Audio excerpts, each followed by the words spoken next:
quite intense, and Zunis was knocked unconscious and nearly killed as you slid down the ventilation shaft that led outside of the mine and rolling down the hill. But with some quick thinking between Bettany and Thad, you were able to restore him and get him back to life, which was good. Which allowed you to circle back around and kind of get your bearings on where you are. And that's when Rowena discovered that you are, in fact, in Wadep. You were in the northwesternmost area, a mining town called Griffon. And as you kind of figured that out, one more loud, huge explosion went off, and the whole mine collapsed. And as it collapsed, you noticed that the town just became this like beehive of activity you could see from afar. And when you got closer, you recognized that the town was just trying to evacuate people from the rubble. They were trying to save people. They were trying to move people around. And you kind of talked to a few different people in the town. A couple of big names were Overseer Sherman, a dwarf woman who was the overseer of the mine, and Mayor Gerhardt, the mayor of the town. And in talking to them, you realized it was quite a devastation, and no one understood why the mine had collapsed. As you kind of talked through, they pointed you to someone who'd kind of like shouted for help and tried to get people into the mine for a supposed gas leak first. And that gentleman's name was Rowan. And as you were investigating Rowan, parts of his story didn't quite make sense. And so when you went to go try to confront Rowan and talk to him again, you found him essentially stabbed outside of his house in the stomach. And as you were kind of questioning him, Rowena, a bit directly, let's say, instead of healing him right away, you only offered to heal or help him if he told you what happened. And when he explained what happened, he basically explained that he had shared with a friend of his, Kravitz, that he had seen a stranger in the mine and kind of run off. Kravitz said that he shouldn't share that with anyone. And shortly after that, the mine exploded. At this point, sadly, Rowan had expired. He died there in front of you. Not sure what to do with his body. You kind of just left him there and went off to the Winged Shaft Tavern and rested for the night, hoping to continue on your mission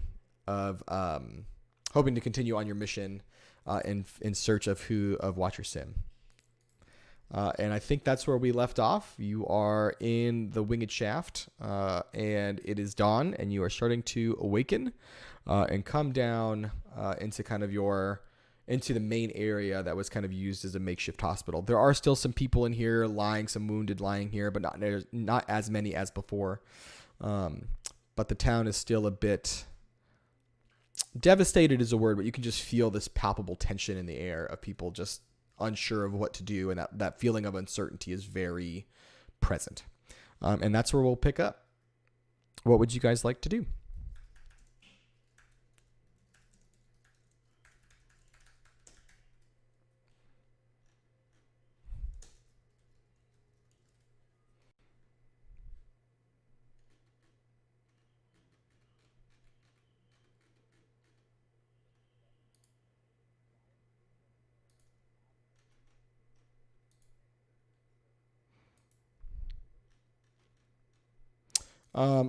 Yeah, most people are asleep for sure. That's definitely a thing.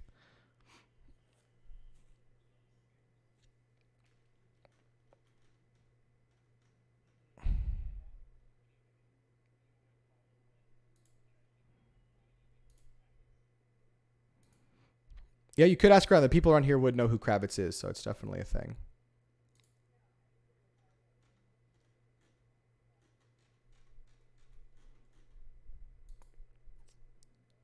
Yeah.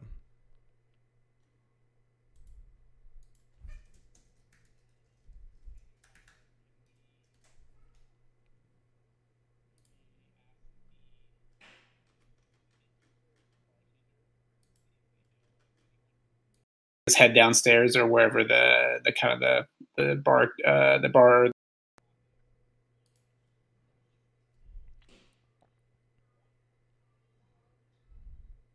So you want to talk to the innkeeper?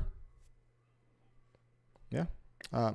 So the innkeeper is back. Before, you didn't really see anyone kind of running the inn, but there is kind of a young man for someone to own an innkeep or an inn or even a tavern. Doesn't look like he's much over 20. Pretty slim, man looks like he might be a half elf. You're not sure if he's just a really skinny dude or actually a half elf. He's got long hair, and kind of sees you walking up, and he says, "Well, good morning, everyone.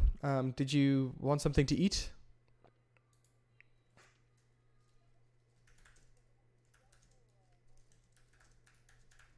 Of course. What would you like to do first? Eat or talk, I guess?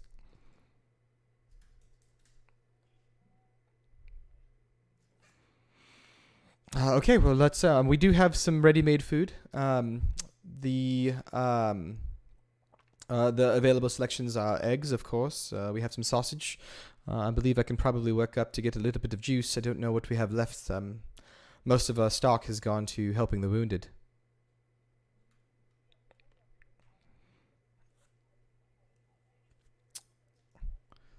Yeah. So he kind of looks over and he goes, "Staff, eggs."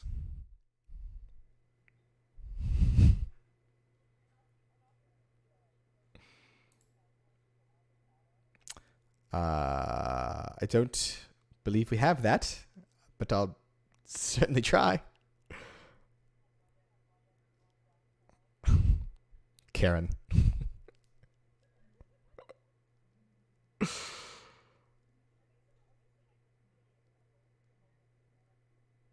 I don't think I've shared anything yet, but I can't share just to double check that it's working. Hold on one second. I'll make sure that it's working for you. Griffon.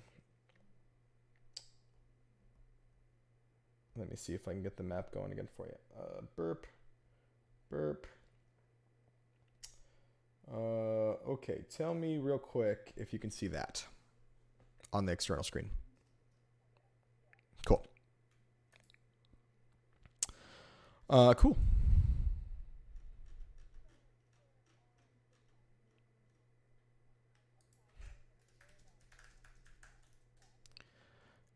Kravitz. Well, I haven't seen him in a couple of days. I know that he left the mine before the explosion, so I assume he's safe, but I haven't seen him in a while. He does have a home not too far from here. There's a place in the Ladies' Woods. He's one of the few people that I've heard actually live out there, which is strange, but he does live over there and then commutes in for his mining shifts, usually a couple weeks at a time. He stayed at the inn before a few times, but he wasn't staying here last. Last I heard, he was only here for a short stretch before he went back home. Yes, the Ladies' Wood. It's a wood not far from here, just a little forest. Not more than a few hours' walk. A little outside on the main road and then head due north.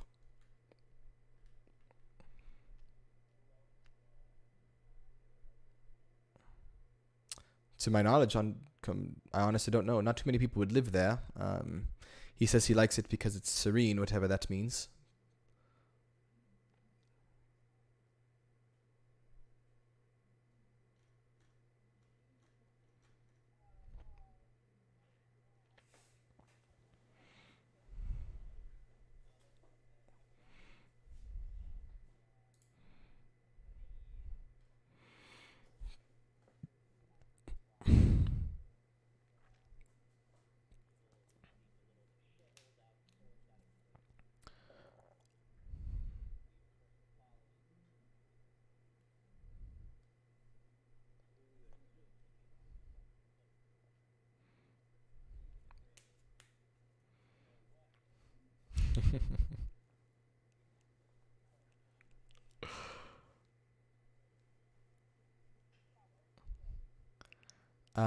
Well, I don't know anyone named Sim. Was it? No, I don't know anyone by that name.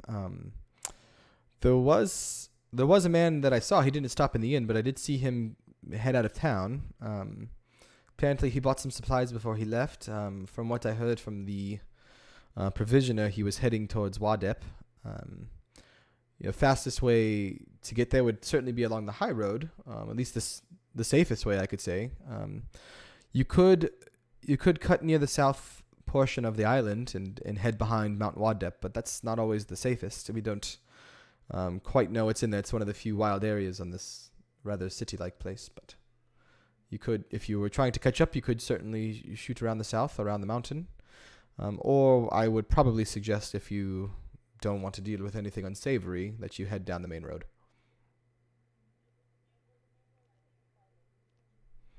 Yeah, yes. I mean, it won't take you through it, but you can take it to exit Griffon. And then if you head not but maybe a mile, if that, and then turn straight north, the woods, straight to the northern area.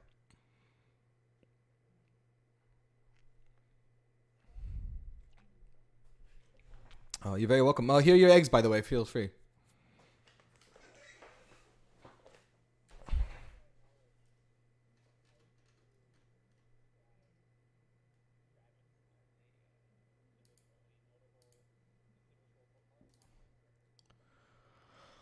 He's an older gentleman, probably in his 50s, if I, could say. A little gruff, usually very kind.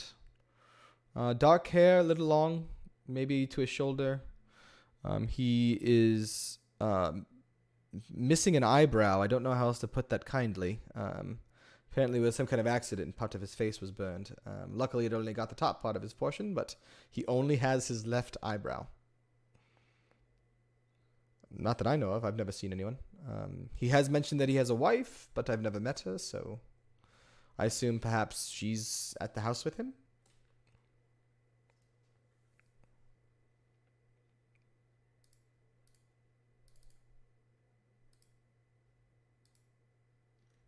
Say that again.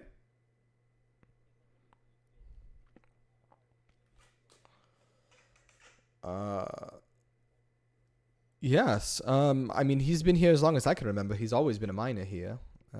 So I don't know quite too much. I do know, again, that he doesn't really live in town. So, he comes in and out as he needs to and as he needs to work in the mines. Usually it's no more than a couple of weeks. Then after that, he heads back to his home in the woods. For the most part, he's kind. He does seem a bit quiet. But other than that, I don't know if I could tell you too much more about him.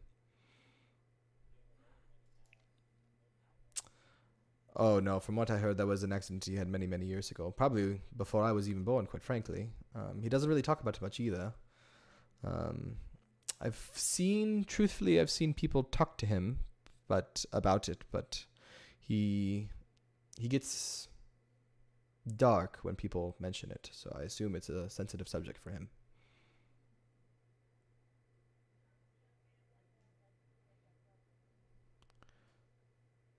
How does a young man like me end up running it in? The way most people run inns, you aspire to have one, you earn the capital, and you buy one.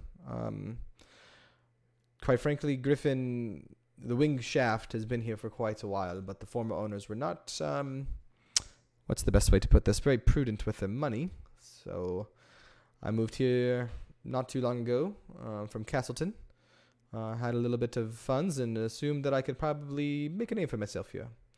It needs the demand, and Castleton and Wadep are rather metropolitan. The competition's obviously much higher, so here I am.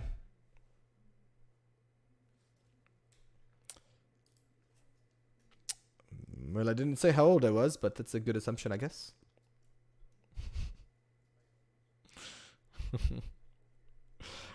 Yes, I'm young. I hope that won't affect your thoughts on me.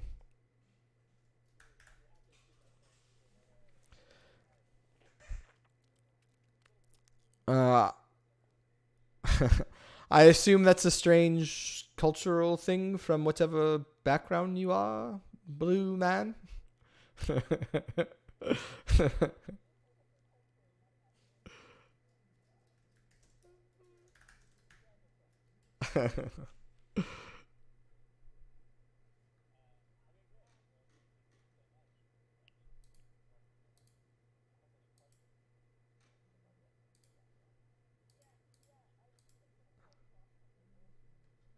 Oh, thank you, very kind.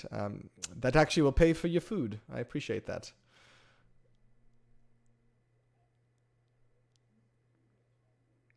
I mean, the gold is quite a bit. You only ordered eggs and some juice. How much are you expecting it to cost?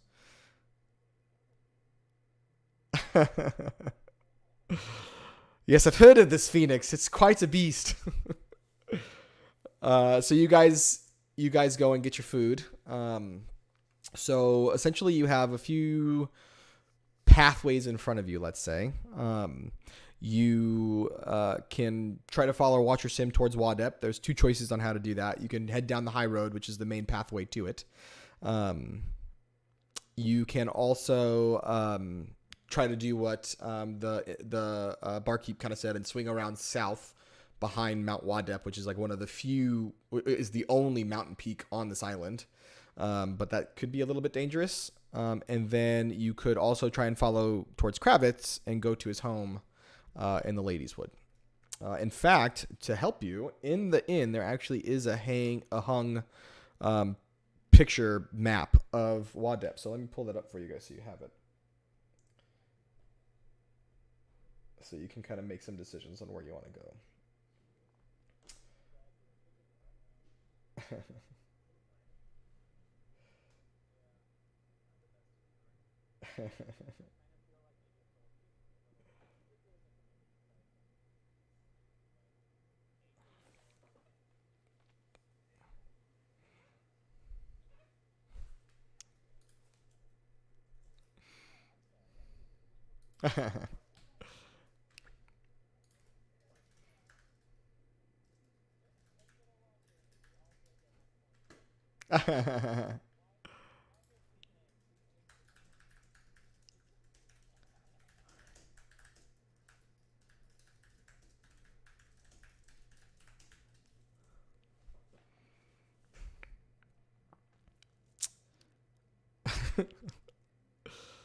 Nope, no fruit.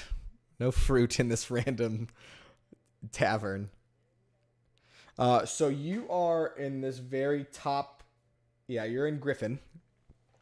And again, your three options are. I'll mark them in different colors for you. So the first one's going to be in like this fuchsia color here. You can take the high road and follow it all the way to Wadep, which is the safest way to go. That would take a couple of days. Each one's like 20 miles. Yeah, that'd probably take a couple of days. You'd have to take at least one long rest in between it. You could also take this yellow route and come southward through Mount Wadep and try to sneak it. That would probably let you get there a little bit quicker, but could be a little bit dangerous. Or your last option in red here is you can take the high road just a bit and then cut north and go to the Ladies' Woods and see if you can pursue Kravitz.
The high road, the high road.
Bettany is still with you. I don't know what you're expecting me to say, man. Yeah, I do, and quite frankly, I'd rather we go the fast way. I get that it's a little scary, but we just killed a bunch of things. Like, I feel like we can probably handle it.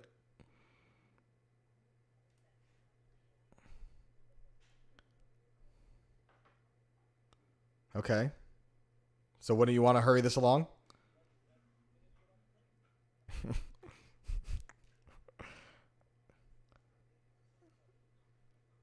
It's not. It's actually my dad, and I'd really like to find him. So if we could get on that, that'd be great.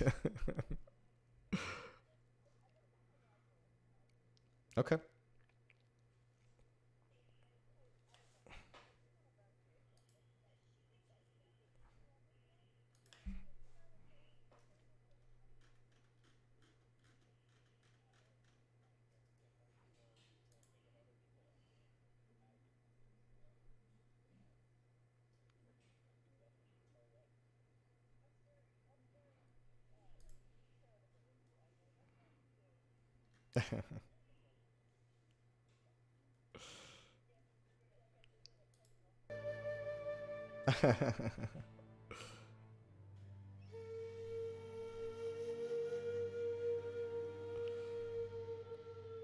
All right. Are you guys done with your little like secret powwow? You know, I've been told in my youth that secrets don't make friends, but that's fine.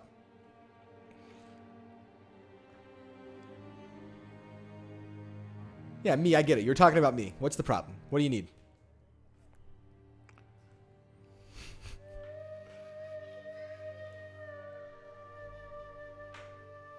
Sure. Sure.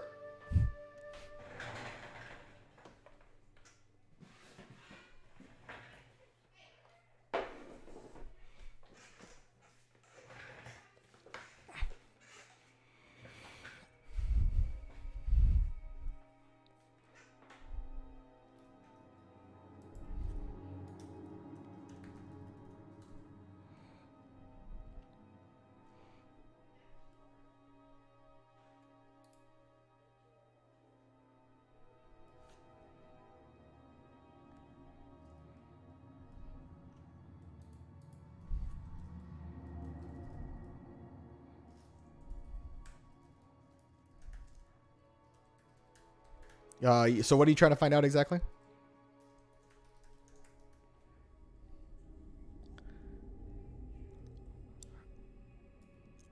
Around Mount Wadep specifically? Yeah, roll a history check.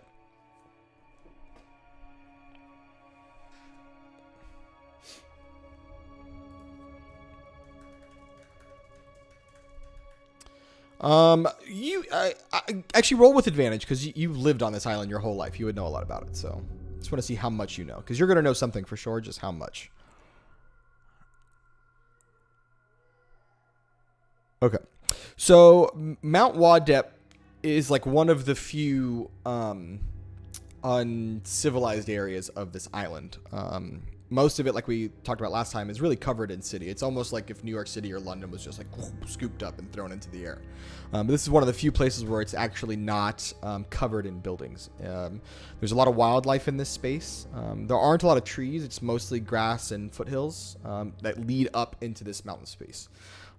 There in the mountain, there was a city nearby, like villages nearby for a long time, but most of them have either like really dwindled or kind of slowly gone away. And for the most part, nature has kind of taken it over. As people walk by it, there have been rumors of strange things happening. People missing, turning up later and having no recollection they've been gone for a long time.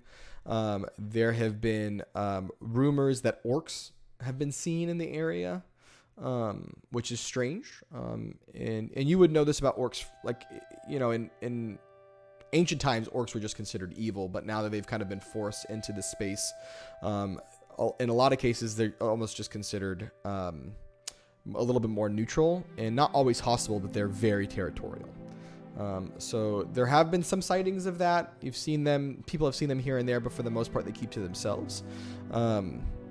typically orcs in this world don't form their own systems of government. So if they're at all organized, it usually means something is controlling them or giving them purpose. Yeah, organized. They wouldn't typically organize on their own. Oh gosh. The pun king strikes again.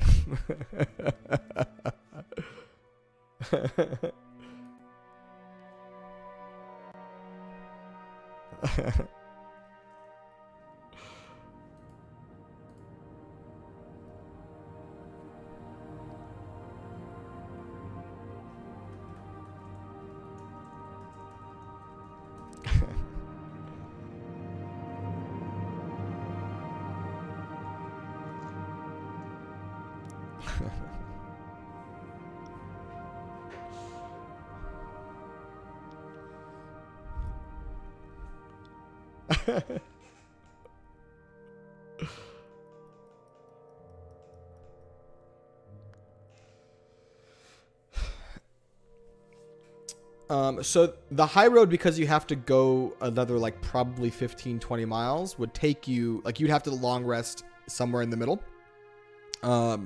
and camp before you can get there. So it would take you about 2 days. If you can successfully get through the southern area, it's about 15 miles less to travel. And you could get there basically by like the end of tonight. It would still be late. You would arrive in the city after nightfall, but you would get there before the end of the day. I will say too, you do also have the option, if you want to take the high road and not camp, you could just keep walking through the night. You would just arrive in Wadep with a point of exhaustion, which means you take disadvantage on all your ability checks. So that's an option too.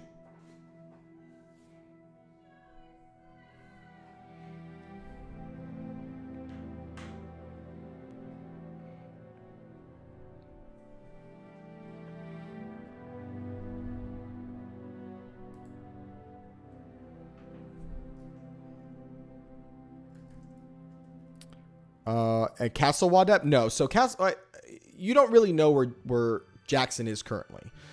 That being said, what you do know is your family was part of the aristocracy, but they weren't part of the ruling class in Wadep. You do know that there are basically 6 lords, even though this is lords, some of them are women, of Wadep that run the island. Your family wasn't one of them. They used to be a long time ago, but they kind of fell out of notoriety, and now they're not as popular. So if Jackson was basically just taking over your family name, he wouldn't just inherit rulership in this area. So he's probably not in the castle, but he's probably at your estate, which is the city proper. Which is like, if you think about like where the word Wadep is, if you look at that on the map, he's like in that area somewhere.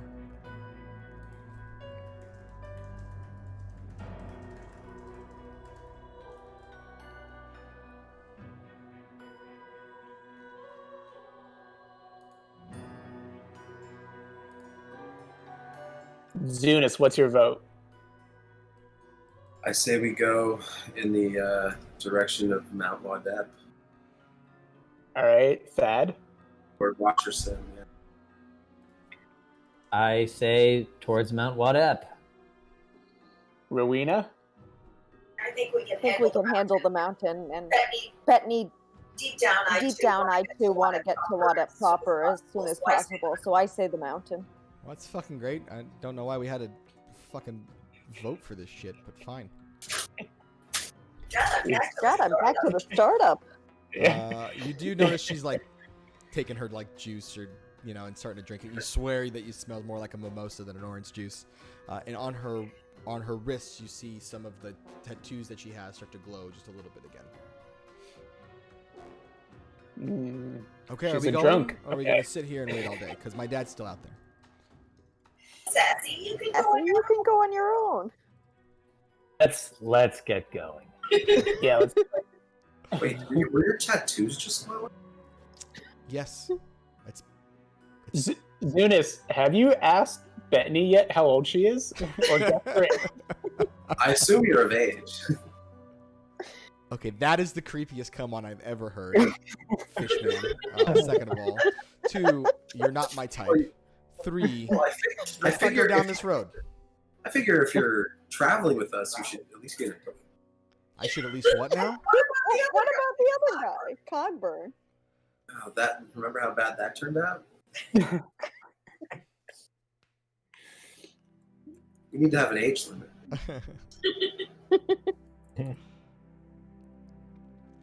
All right, let's go. Oh, let's go. Jesus, man, taking all day. All right, so you guys. Who is this Jesus you speak of? He's just an old boyfriend. Don't worry about it. I believe in him. He was really attractive though. Dark skin, long hair.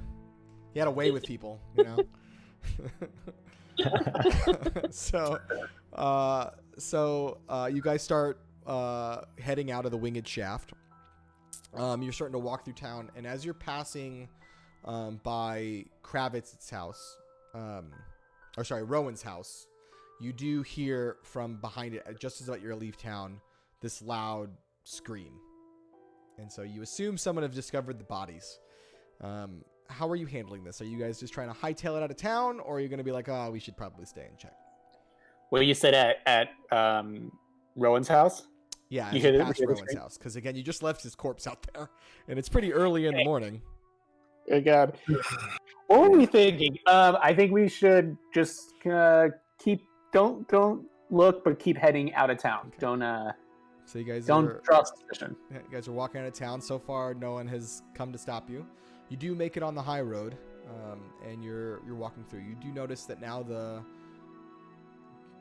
the thing that makes Wadep cool is now very apparent as you kind of start walking along this roadways. There's not a lot of vegetation here, although near Griffon, that's basically where most of the wild areas of Wadep are. You do see the dense forest to the north of you, and a bit of a lake off in the distance as the sun starts to rise in front of you, and it's starting to glimmer off of these big bodies of water that you can kind of see to the north of you as you kind of pass the area known as Fetlock Lake. The road that you're on begins to turn into a less of a dirt road and more into a paved road. It actually does have some cobblestones in it, and it kind of rises and falls and winds its way through the hills, and then eventually it stops winding, and it's now just like someone just cut it into the ground, an actual proper road with cobblestones. It's pretty wide, and as you're walking down this road for a few hours, it's a nice scene. It's calming. The sun is starting to come up. You feel for the most part pretty good about where this is going. You, for the first time, are feeling like you're starting to get beyond yourself and you're starting to connect a little bit more. And so you veer to the right and kind of find a place where the road kind of slowly shifts, and you see another dirt road connecting to it. And it points with a sign that says towards Mount Wadep. So you kind of start taking that way and you start walking through it. As you start walking down this way, you do notice that the foothills now become much more obvious. And this dirt path no longer really exists. You're basically just following the clearest path between these hills that start to kind of grow and rise with it.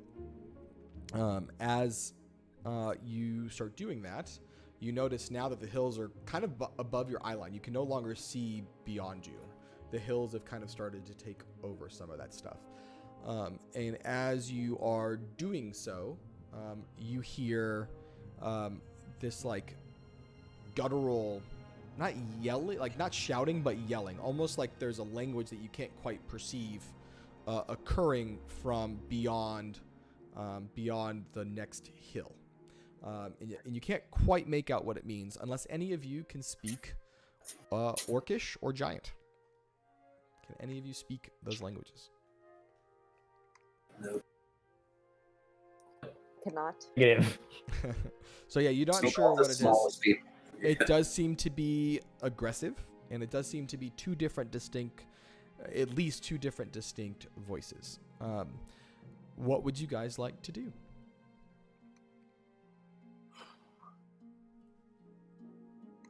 You said it's like a shouting match? Yeah, it seems like they're shouting at each other. Roll a perception check, actually, for me, if you could, Zunis.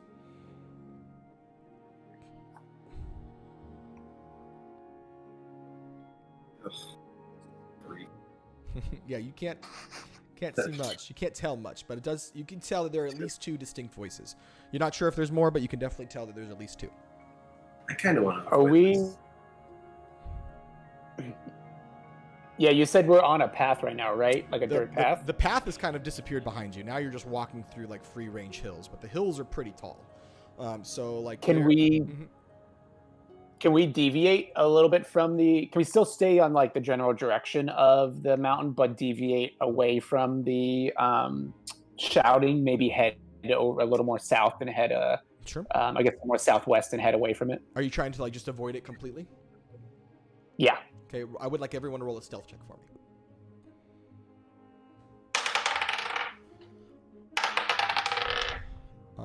And then Ivo, after you give me that stealth check, what I'd also like is a perception check, is you're kind of leading the charge and trying to avoid this. I got 20. 20? Okay. 16. 16. So I got a 7 on stealth, not great. And then what was it? Perception was the other one. Mm-hmm. I get an 11 on perception. So you all do start to kind of go to the south, and you're like, maybe this isn't the best thing. If we can just get around this, we can avoid whatever this is. And you start walking through, and as you're walking through, almost as you kind of take this turn and try to get behind another hill, you kind of clear a hill. And Ivo, you're just not able to keep your footing as you're trying to just kind of avoid what you think is, now off to the side of you. And you roll down the hill just a little bit, and you roll down the hill.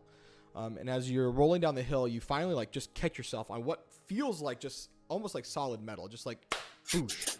And you're like, what the fuck? And as you kind of look up, you notice that you kind of look up and you're like, oh, this is shit. This is a person. And he kind of looks down at you. And we're just going to take a moment so Bernie can get in the room. Whoa! But Ivo, you've rolled down this hill a bit and kind of found yourself into a bit of a clearing. It still has some trees kind of surrounding it that slopes downward into a pathway. And you've rolled and tumbled right into a person that you were not expecting to be there. Bernie, if you want to explain a little bit of what your character looks like and what Ivo has rolled into. Oh, yes. I am 6 feet tall. I have no clothing on except for my leathersmith's apron, as well as my earth tone colored metallic cape or cloak. I have a slightly rusted left foot and leg, and of course, a metallic body infused with tree roots underneath. I am broad of shouldered, with a small engraving on my left shoulder of the Arzatsurai. Zatsurai. Okay. As well as a monocle that I have on a chain that hangs from my shoulder and can be brought up to my eye. And I have a dark, mostly covered, but metallic, square-jawed face. How old are you? It's the most Zunist question ever. Because of the monocle? Is that because of the monocle? So Ivo, you have tumbled into this human-like metal being, and because you rolled into his leg, you can clearly see that he does have a symbol of the Erzatsurai emblazoned upon him. Oh, hey there. Sorry about that. Just lost my footing. Well, I'll just be on my way. Who are you? Just a journeyer, just traveling through these mountains. Just kind of lost my way a little bit. I seek a new element for my experiments. Do you know of any in these mountains? A new element? A new element. No, this is my first time in Wadep. So I'm sorry I can't be any assistance to you. What are you trying to experiment on?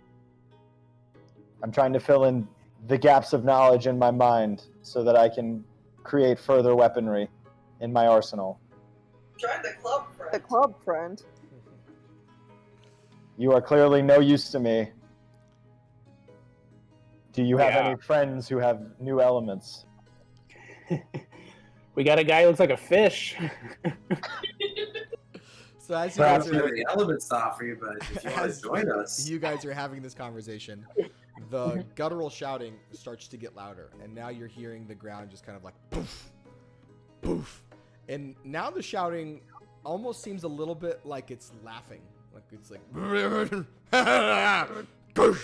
and then something is shouting back at that. And you can actually see now from this vantage point, because you're a little bit lower, that behind a hill, you can just see the tops of 2 ogres, and one seems to be holding like a stick in its hands. It's a pretty big thing. This ogre is huge, and he's got like this stick in its hands, and the other one's kind of trying to get the stick. But every time the ogre holding the stick kind of swings it, he like floats off the ground a little bit. It's weird. It's almost like it can lift him, and every time he like floats up and slams back down, he like chuckles a little bit. And then I'm gonna keep calling you Bernie because you haven't given us your name yet. But Bernie, can your character understand giant or orc? My character can understand. I think he can understand orc. Yeah, I'm pretty sure. Yeah, he does have orcish in there. So I believe so. You actually can hear orcish. You can't quite see it because you can only see the tops of the ogres from the vantage point that you're at. But you can hear in orcish that other voices are saying something along the lines of, "Come on, guys, don't fight. We're not. If we fight out here, we're going to get in trouble. You should put the broom back. She shouldn't know that you have the broom." And then again, you hear, and then you're just like flying with this thing a little bit at a time. Bernie, if you could do me a favor, I would like you to roll your first dice roll of D&D. So I actually want you to roll an Arcana check. What is that? D what? So if you look on your character sheet, you'll see a skills section. Uh-huh. And then in that list, you'll see Arcana. If you just click over next to it, you'll see that it's like +2 or +3 or whatever it is. And then just click on where it says plus whatever, and it should actually roll like a digital dice for you.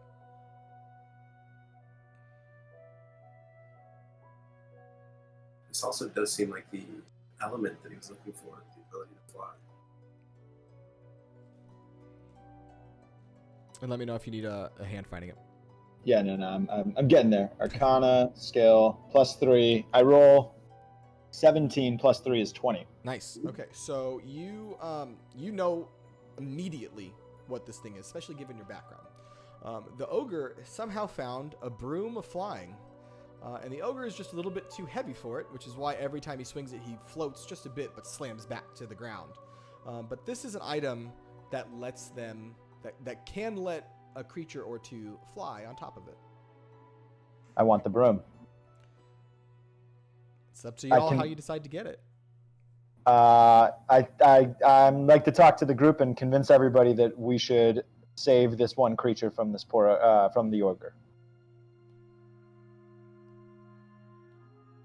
I don't know how it works. Do I talk in the third person, or do I just like talk as if we're doing this? No, we're just doing it. You can kind of decide how you want to do it. I think what has worked for the party is just pretend like you're your character and speak.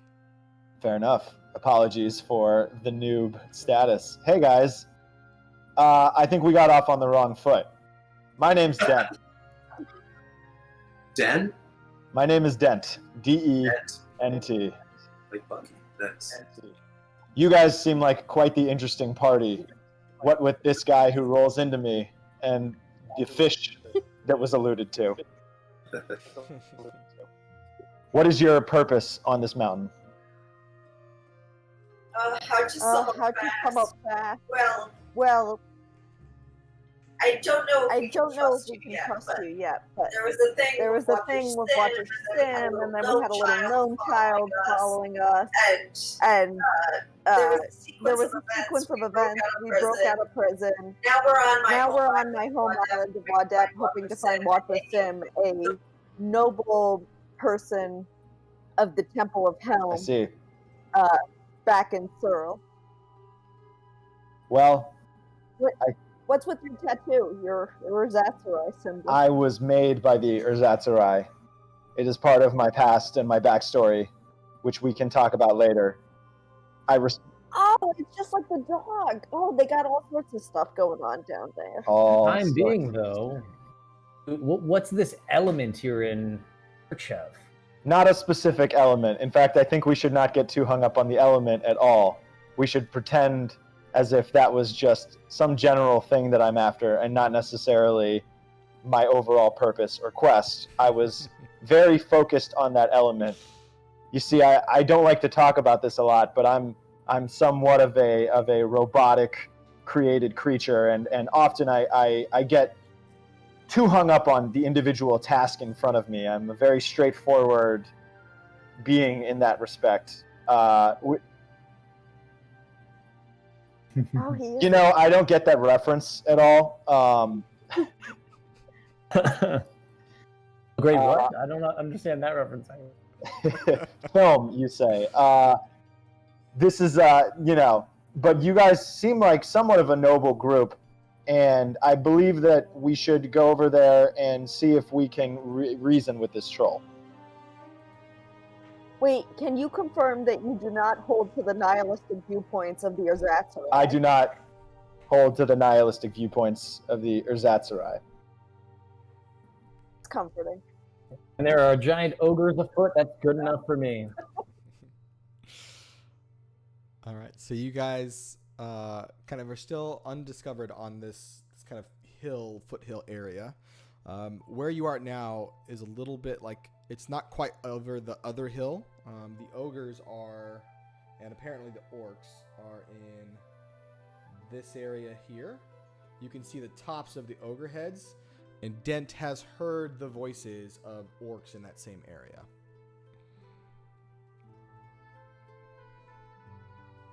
Is that Shall we go path- rescue this? Go ahead. Oh, I was just gonna. You go ahead, Eva. Just curious about if the path that's on here is something that we're intentionally following, or like, are we trying to make our way through following this path? You don't have to. If really at this point, if you wanted to just like go away, you could. The orcs and ogres have not seen you, but Dent is rather enticed by this magical item.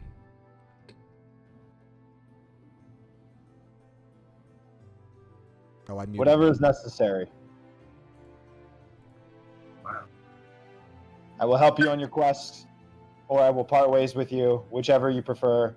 I have often found that my personality is not the most engaging in group dynamics. I don't know. I think we need somebody to level out all the heavy drinking and hot tempers. And sexual Hey, what are you saying advances about my on the temper? townspeople. I was talking about Brittany. Ugh, I'm getting tired of this, guys. Are we gonna go get my dad, or are we gonna sit here and talk to Mr. Robot or whatever the fuck his name is? Not sure what that reference is either. I wouldn't imagine Dent, you would. what's your plan to get this item from the orcs? Are you just going to ask for it, or are you trying to attack them? My plan is to attack them. Solid. I don't know, guys. I don't think this is the right move. Given we're entering in heavily into orc territory, and we're at the foothills of the mountain. I don't think it's best to start off on the wrong foot and attack these guys. They're going to be hunting us the rest of the way as we're on our way to the city. I think you underestimate my powers. What are you going to do? Yeah, what powers? Well, I'm an artificer. Well, you didn't tell us that. And what does that mean? It means I look it up at back in character. I have the ability to think of me sort of as a magical smith. I have the ability to endow magical properties upon specific objects. And when I saw this broom, I said, that doesn't belong with that troll. It belongs in the hands of the artificers, of which I am one. So you keep calling them trolls, which makes me think you don't totally grasp the situation at hand when there's orcs in front of us. And also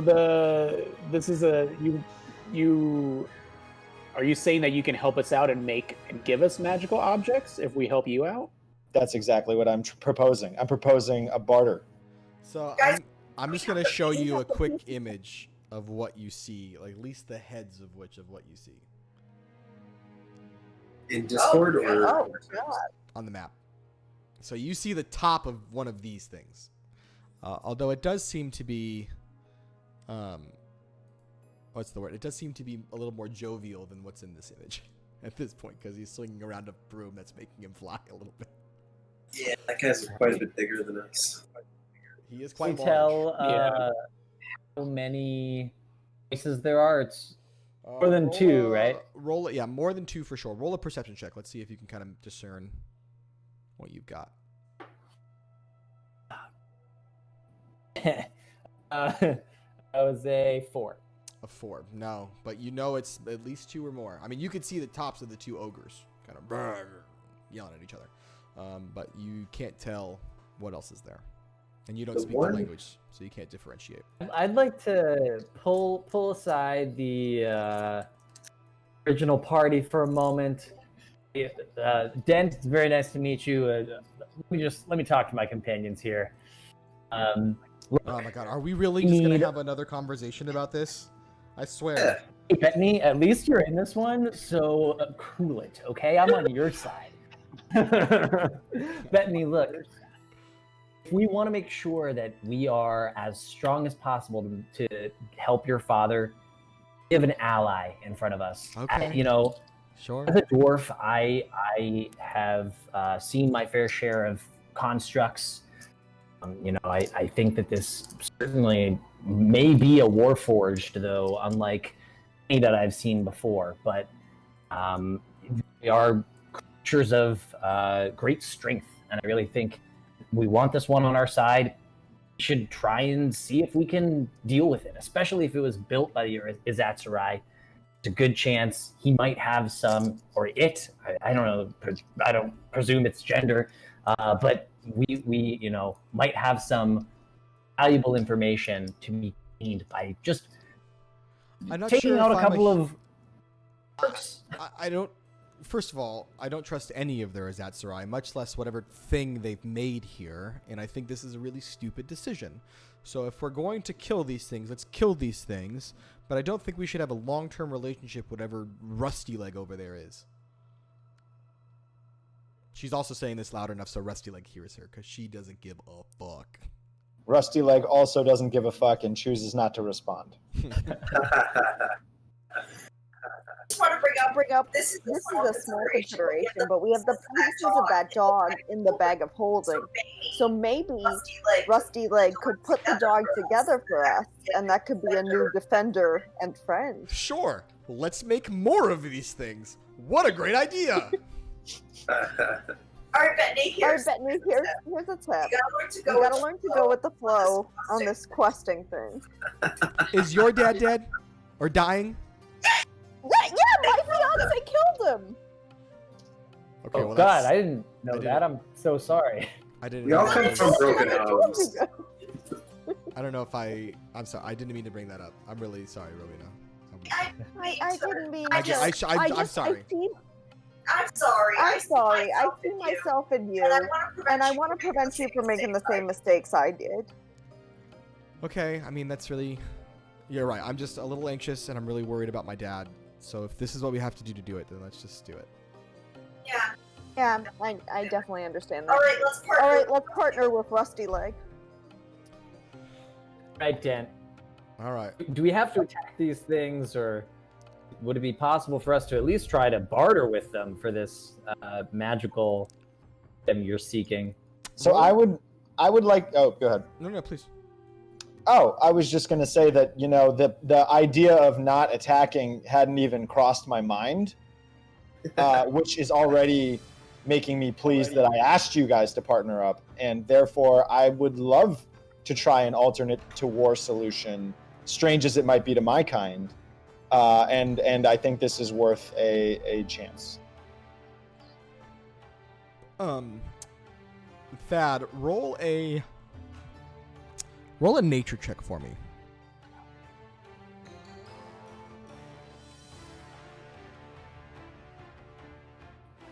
18. How much again? 18. You know that ogres, while there are not very many in the world, you've been well traveled and you've been in combat and stuff. Ogres are not very smart, and they're not typically ones to hear rational discussion. That being said, they don't seem hostile, so maybe bartering isn't the right word, but manipulating somehow isn't completely out of the picture. The only thing that would concern you is you don't know how to talk to these things. Luckily, we have someone to speak. Well, you have someone that speaks orc, but not giant. You don't know if none these, of us. Yeah, right now you haven't heard these creatures speak common. Actually, I should say that again. Thad, what? My fault. What did you roll again? 15, 1-5? 8. 1-8, 18. Okay, so yeah. Actually, you do know this about ogres. Some ogres, most in fact, are able to speak common. For whatever reason, probably because they're just talking to other ogres. These two particular ogres are speaking in giant. So you may be able to communicate with them. You might know that. All right. Well, we just To opened be a bag honest, of I don't worms. think we're going to Talk to two out of, random ogres.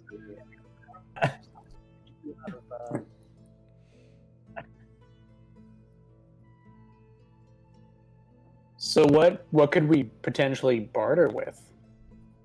We have so much. Maybe in we the don't bag. have to barter with the ogres. Maybe we can barter with our friend Dent here.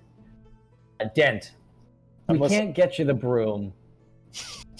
We still entice you with something else. The remains of a mechanical dog, for instance. When you first bring up this mechanical dog, it sounds unimpressive. It's a killer mechanical dog. It definitely almost destroyed us. There are 5 of us, and it almost killed us all.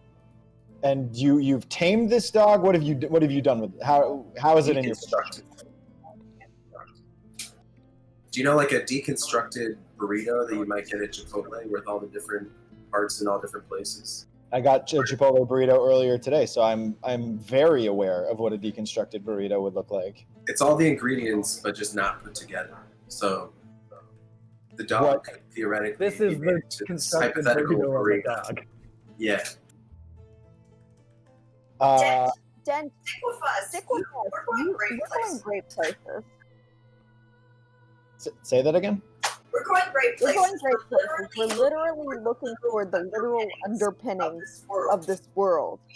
We are going to uncover corruption, kill villains, and save, hopefully, the floating islands of Yarn. So you want to be with us.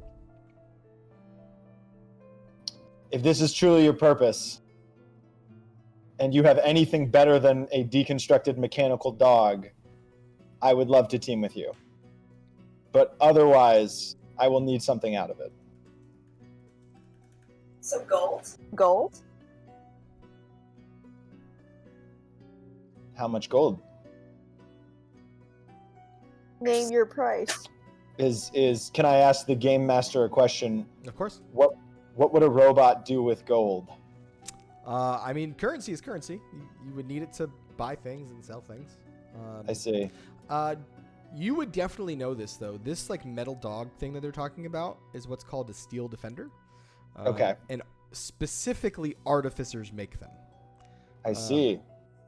Yeah, it is kind of like a companion creature that can aid you in combat, fight alongside you, do things for you, interact with the world for you. While they're not particularly hard to come by for artificers, they hold a significant amount of value and they are magical. Well, when you put it that way, I will take the mechanical dog. What a sell. Nailed it. Yeah. Hey, you guys are doing the hard sells. You got to go for the benefits over the features, man. I'm the one who brought up the dog. Well, that's fantastic. The dog is yours. But I think if we don't want to, get into an altercation right now with some very large creatures, we should probably the fuck out of Dodge, I don't want to do it alone. as they say. Can I work on this dog as we travel? Can I build it back to form? It would take some time, but you don't know how badly damaged it is yet. So kind of up to you. I will say while you're in this space, you all have been talking, and you have noticed the ogre and orc voices have stopped. Let's take a look. So where they were? Mm-hmm. They just, some reason, something has made them stop talking. Perhaps it was. Investigate. Perhaps it was how loudly you called me Rustleg. Perhaps it was. Now why don't we shut up and get the fuck out of here before these things find us? And I need everyone to roll a stealth check for me, please. Do I roll it at advantage because I have the boot? Well, yeah, I'll say, because you make no noise, so yes, I'll give you that. 16. 17. This is the stealthiest Thad has ever been. Thad, I did got you roll a it? 3. Ooh, okay. Thad, did you roll a disadvantage, though, because of your armor? Oh, I didn't. I think also for Zunis, you roll stealth checks at disadvantage, just a heads up. So I have to... For I said Bernie's 5. sake, there you go. That's what I thought Thad would do. For Bernie's sake, because you're new to the game, when I say roll at advantage or disadvantage, advantage means you're going to make the same roll twice and take the higher number. Disadvantage means you're going to take the lower number of those two rolls. So it's basically like you get a bonus or you get a penalty, one of the two. Gotcha. I think I rolled 17. I'm so happy. So You're doing that. I roll a 7. I got 27. 27. So it looks like most of you rolled less than 10. I got to roll for Bettany to see how that goes. She also rolled a 7. As you guys are kind of there talking, sometimes loudly, not very stealthily, not very aside, you've noticed that the ogre voices have stopped. And then suddenly you start hearing some of the trees start to move out of the way. And then all of a sudden you hear this, leave! And I need everyone to roll initiative. I knew it. I knew you were going to say that. I can see it coming now. 19. 19. All right. So 19 for our friend Dent. My rolls are terrible this game. I have a 4. Ooh, not so great. And then Gotta get them out now. Bettany. 5. I'm only slightly better. 6.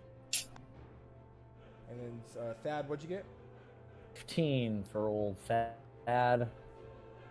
Sorry, your like first bit of everything you say cuts off just a smidgen. Did you say 15 or 16? 15. 1 5. 1 5. All right. And I I pictured floated the on top of the beard, I think. talking like Limp Bizkit, and Nate pretty much owned. That's about it. Okay. I was break what? fully picturing them to go, oh, waka waka. Okay, a little aside. I never realized that's what he was actually saying. I thought he was saying ooh wah ah, not waka. Oh, I think you're right. I always said. I think you're right, Nate. I don't know. I think you're right too. Man, And now Limp Bizkit is canon. I'm only like a I little didn't know he ashamed knew that what I he used to said. Limp Bizkit. I don't know if he was saying anything. It's just a weird noise that a random white rock star would I don't say. think he understood. I don't think he understood what was happening for like years. He was just in a trance. Almost certainly not. Almost certainly not. But first up, it is Dent's turn. So Dent, in combat, you can do 3 things. You can do them in pretty much any order. You can move up to your total speed. Each square on the map represents 5 feet. So if your speed is 30 feet, you can essentially move 6 squares. That counts diagonally as well. You can do an action, which is like an attack or a spell that you want to cast. And then you can also do a bonus action, which is essentially a short or fast thing. And it will be marked as a bonus action in your actions list or in your spells list, depending on where you're looking. So it is your turn first. What would you like to do? I don't see on my map how far the creature is away from us. Can you see them on your map? Maybe not. Should I just hit refresh? Try that for me. See if you get it. You should see it. If not, Oh yeah. Okay. No, never mind. I had to zoom out. Okay. Yep. And does every square represent like a foot? every square is 5 feet. 5, 10, 15. You can actually, if you take your character to and move him, you can see how much feet that counts. Oh, beautiful. So that would be a little too far. You can maybe Right. move about half the distance. I move half the distance towards the orcs. Okay, go. That's a little too far. We'll put you back one more. That's good. Am I doing just one action, or do I do 3 at a time? So that was just your movement. It's still your turn. You can still do an action and a bonus action if you have any available. I would like to.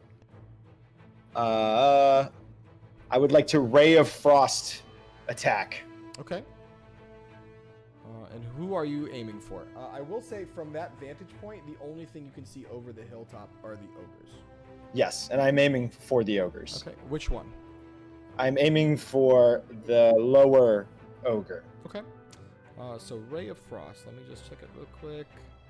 Yep, 60 feet you'd be in range. Okay, so you see in that Ray of Frost section, there's a column that says hit/DC and then +5. Click on that +5 to roll. So basically for this spell, you got to see if you hit it first, and then we're going to see what 12. damage is.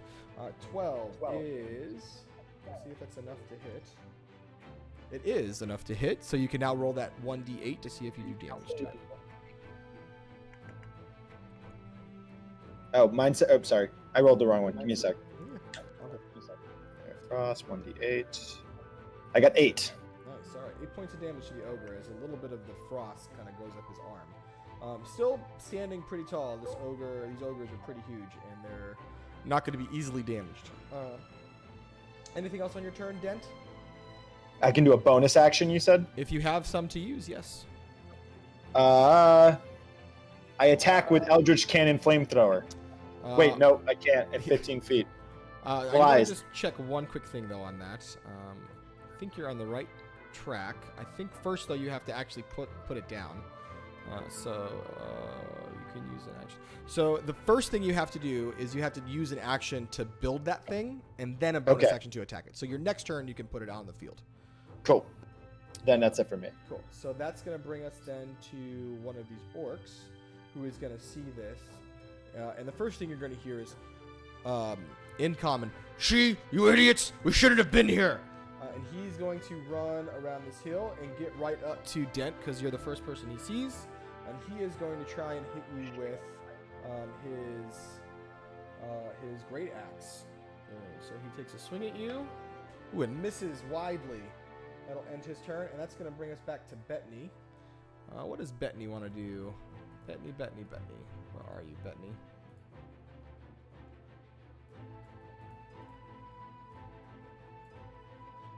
Get her loaded up here. I got to look at her character sheet real quick. Bettany Sim.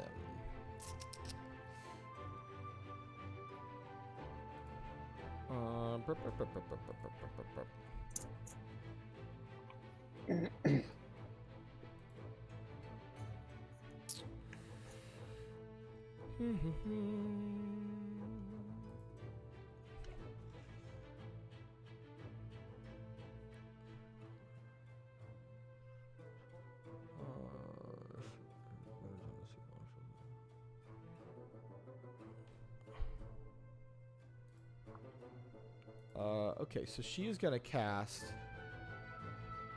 Shatter just on one of the orcs. I think she's got range on that. Yep. At level 2 and see if she can hit all of them. Because that's a 10-foot cube.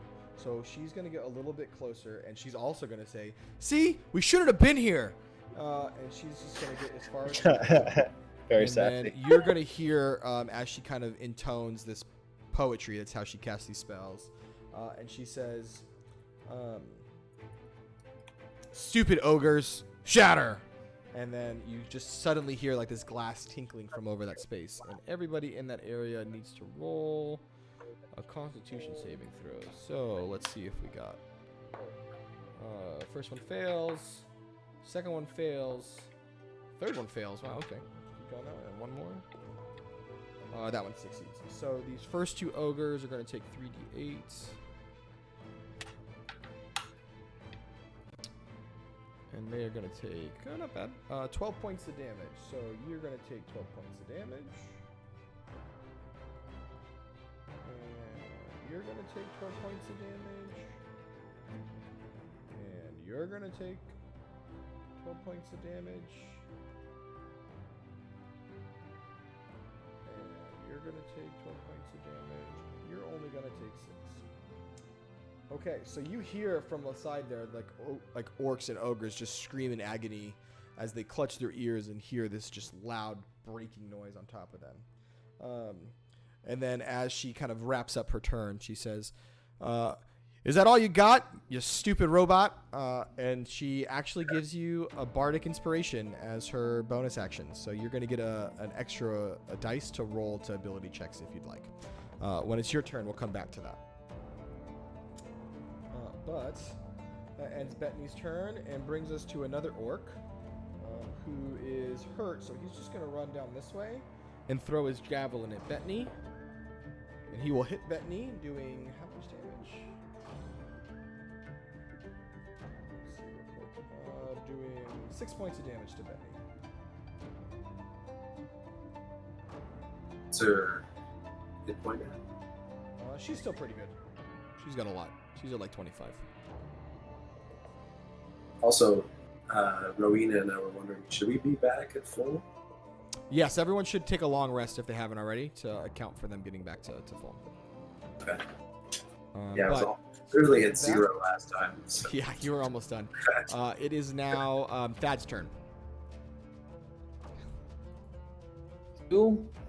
And up. As far as I can.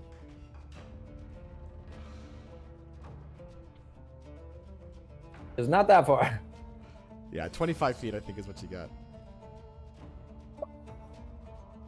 It's so cool to see the real time. Yeah, it's neat, right? And let's see.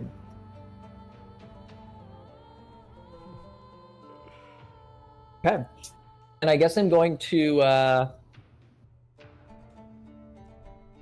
try to cast Guiding Bolt at the ogre number 1. Okay. Second level.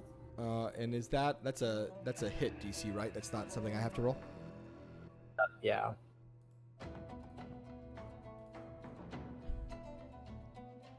And oh, Jesus, 11. That is just enough to hit, actually. These guys are pretty big targets, so. Hey, okay, I'll take it. And so he's going to take 5d6 radiant damage for a total of 21. Okay. Jesus Christ.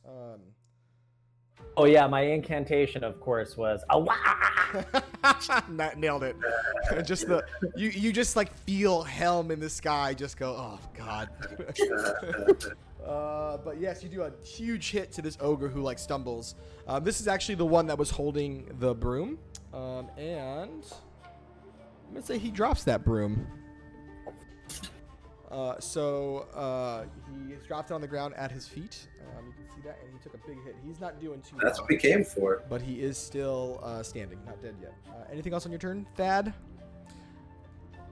Is it? All right, so that'll now bring us to the ogre that you just did, and he is pissed. I want to just see something real quick. What's his speed? 40.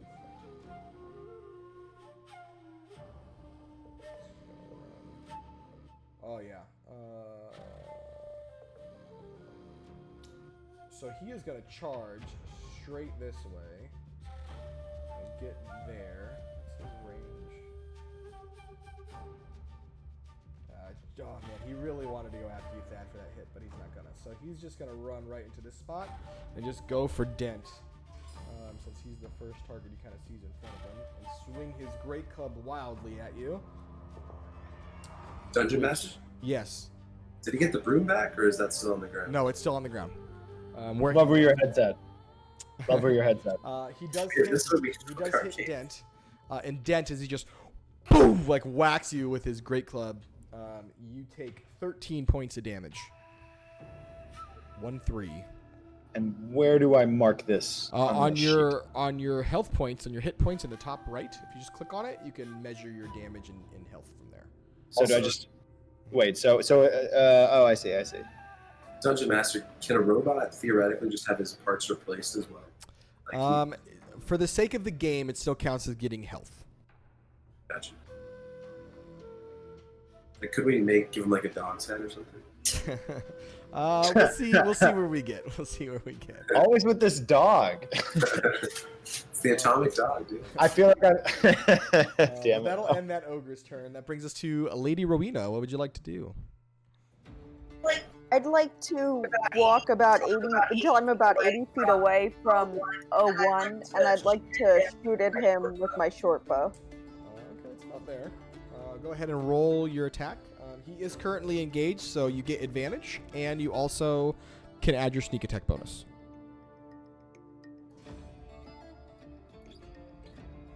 So I get advantage on the hit. Mm-hmm. 1 second. Okay, 15. Okay, 15. That definitely hits. Go ahead and roll your damage, and remember to add your sneak attack. Okay.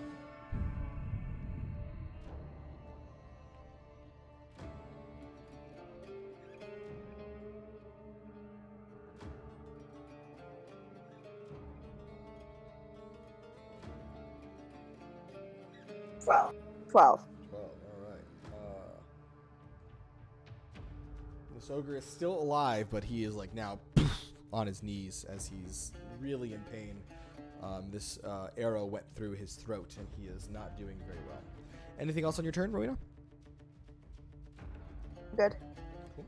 All right, that'll bring us then to, I believe, Zunis. It is your turn, sir. I would like to get as close to the action as I can as well. So you can get right to the character. Well, actually, yeah, you can probably get there. We'll call it. And is 01 or R2 the one that's pretty much done for? 01 is pretty much done for, but so like that big ogre dude. But R2 doesn't seem particularly tough. And am I within 10 feet right now? Looks like I'm really close. You are within 5 feet of both of them. Cool. Could I theoretically Nature's Wrath both of them together? One target on that. Just, all Nature's Wrath R2 since we pretty much got 01 pretty much done. Okay. So what's the DC on that? Good question. DC 13. Okay. He does make that check, so he is unwrathed. That was your action, I believe. Anything else you want to do? Spit at them, please. All right, spit, and they back at you and spit right back. Ivo, your turn, sir.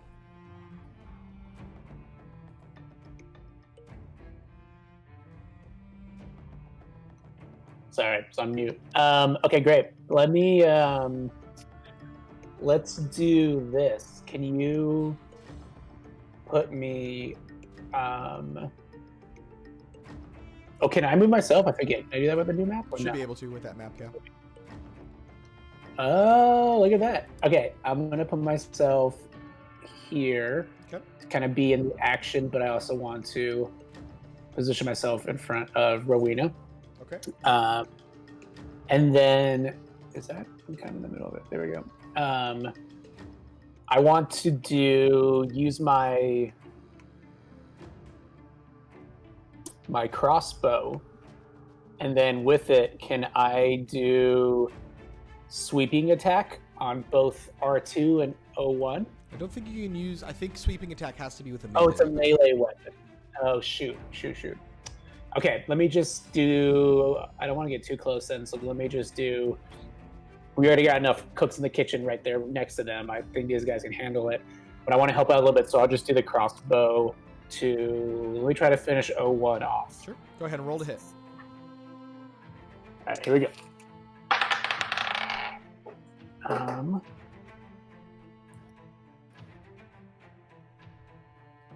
I rolled a 6.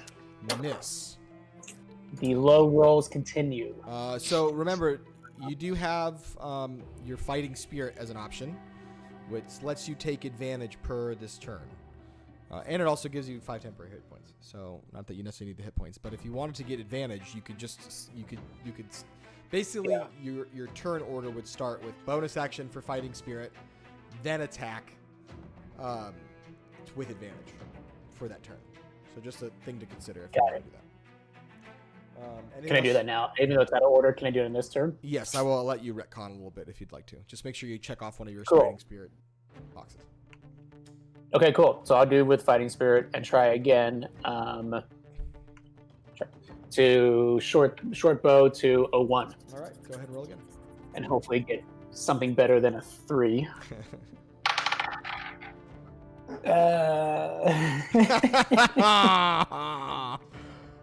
So I rolled a 1. So you missed. Plus 3. So yeah. Fuck. So just remember though, I'm you used to have at least 5 extra hit points. Not that you necessarily need them because we're full up, but that'll end your turn, Ivo. That's gonna bring us back to one of these other orcs, who is going to cut across this way, and he can't get in range, but he is gonna throw his javelin at Dent, and he will miss Dent, which will end his turn. That'll lead us to this other orc, who is. Let's see if he would realize this. Yep, he does. Okay, so he's going to run over here. He picks up the broom. Fuck. You hear him say something in Orcish, which to Dent, you understood what he said. Basically, he says, hither and thither in Orc, and the broom grumps up, he grabs it, and he goes, cool. And now he flies with the rest of the broom speed, so he is above you by about 20 feet, and he throws his javelin down at you. And he is going for Dent as well, because that's where the other one flew off. And he hits you. Dent, you take 6 more points of damage. How are you feeling on health points, by the way, Dent, just so you know? That was my question, too. I am at... I believe I'm at 16. Okay. Damn, you just started, too. I'm always meaner to the first ones, remember? Remember how I almost killed all of you with fish people at the beginning? That was our first game. All right, so that'll bring us to the other ogre, who is equally pissed, and he is going to charge in. He also has a javelin, so he knows he can't get close enough. No, he's going to use his whole turn, because that's kind of his style. He's going to use his whole turn to dash and just get right into the thick of things. That'll end his turn. And that'll bring us back to the top of the round. Dent, it's your turn again, sir. Good.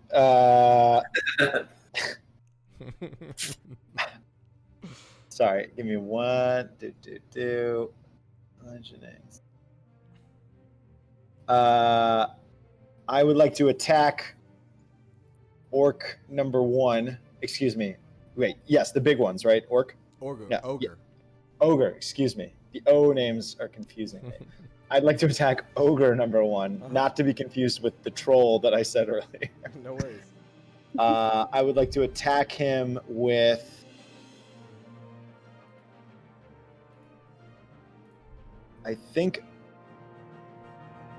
guess I want to attack him with... Sorry, I'm learning these sort of... No rush, brother. Take your time.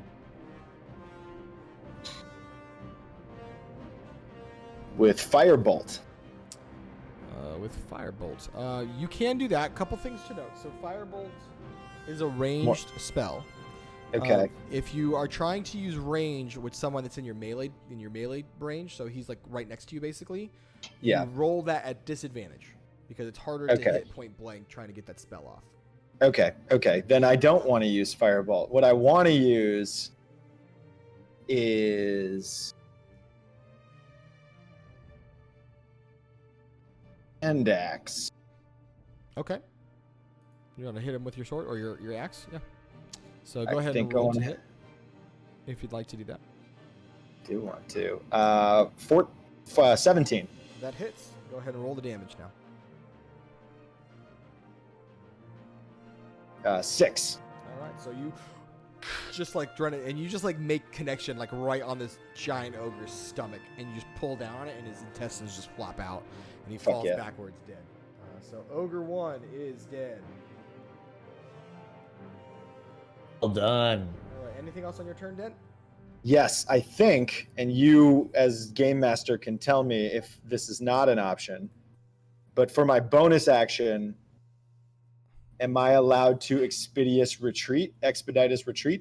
Let me check. I think the answer to that I is see it on- yes, because you haven't done anything yet. Because it's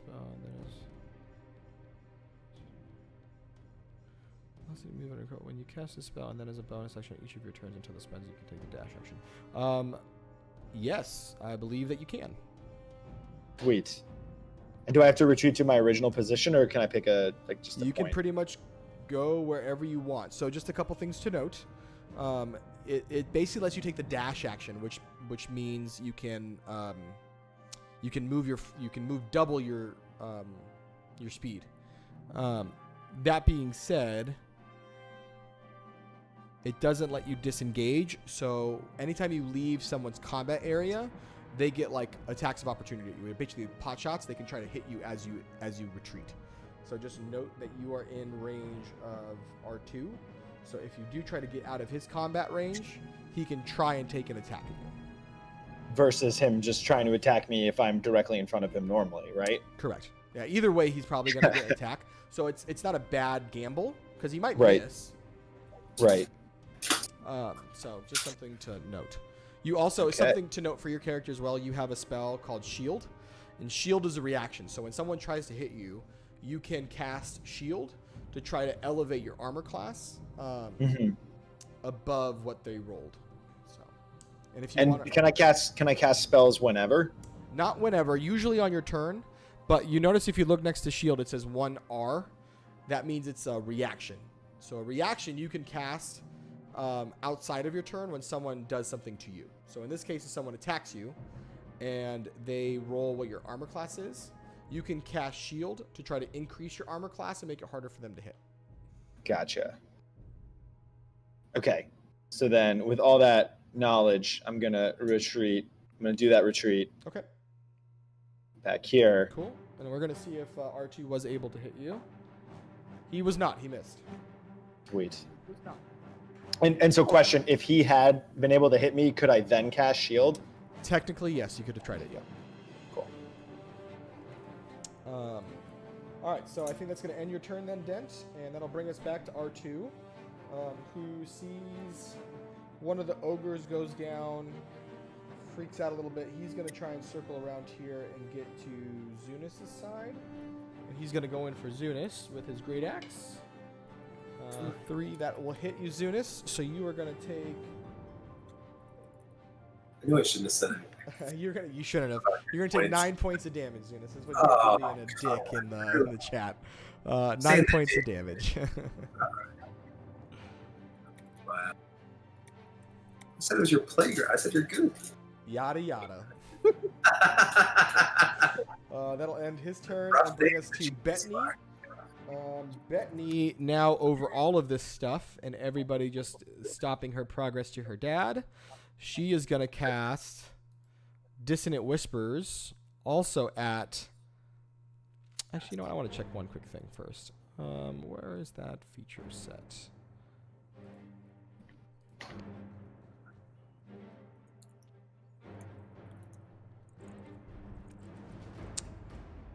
Yeah, she doesn't have that one. So she's going to cast Dissonant Whispers at 2nd level on that big ogre, which is a DC 13. But when he makes that, so does he take half damage? On a failed save, it takes 3d6 available. The creature doesn't move on a successful. The target takes half as much damage. So let's see how much damage it takes. Oh, that was a pretty good roll. All right, 14 points of damage to the ogre. Oh, no, sorry, half that. 7 points of damage to the ogre. As he hears this music in his ears and he screams in retaliation. But I think that's going to end Bettany's turn. And that will go to this other orc who is going to just move a little bit closer and throw the javelin at Bettany as well. He hits Bettany. Bettany is going to take another 6 points of damage from the javelin that hits her. That'll bring us back to Thad. No, I am just all about pissing off some ogres. So I'm going to take Helm's Retribution to Ogre number 2. Okay. And I'm going Hit, sir.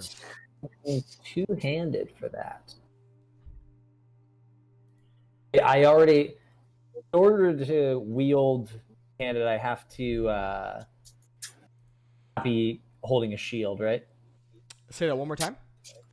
In order to wield Helm's Retribution with 2 hands, do I have to not have my shield equipped? Correct. Yeah, if you have your shield up, you can't do it with your hands. Correct. Okay. Do not have my shield, so I'm going to go for it. All right. Roll to hit, sir. 14. That hits. Awesome. That'll be for 11 points of damage. And I'm going to go ahead and the charge as well. Okay. So Helm's Retribution is now cast upon this ogre. And if he harms anyone near you, he will suffer some damage. Possibly. And that is...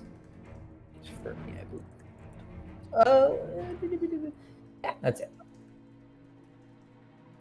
All right. That will bring us then to Rowena, I believe. I would like to take aim at what is the O2 with my short bow. Okay, roll to hit. You are also going to get advantage on that because he's engaged, and you get sneak attack on that too. Great.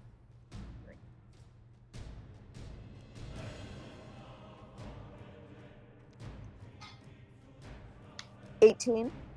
That hits. Roll damage.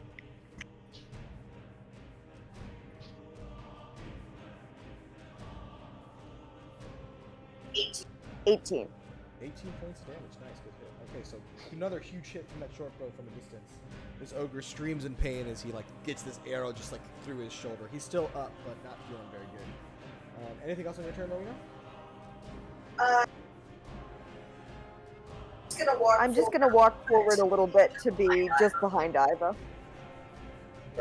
Perfect. All right, Zunis, back to you. You're in the middle of these things. What would you like to do, sir? What's the status of O2 right now? I feel like getting rid of the bigger guys. Pretty close to death. Finish him off.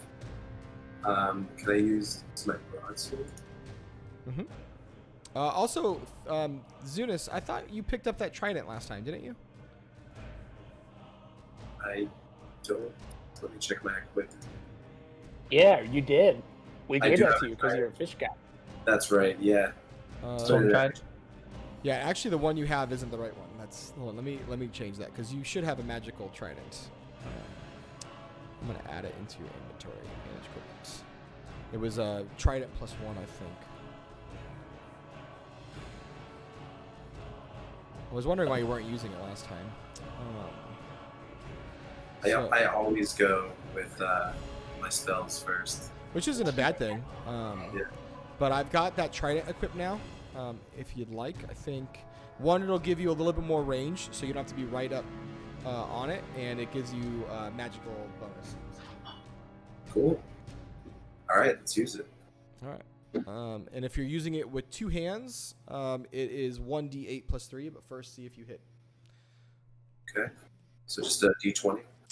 If you actually look next to that area in your actions, you'll see in that column it says +5. If you click on that +5, it'll just roll for you. Right.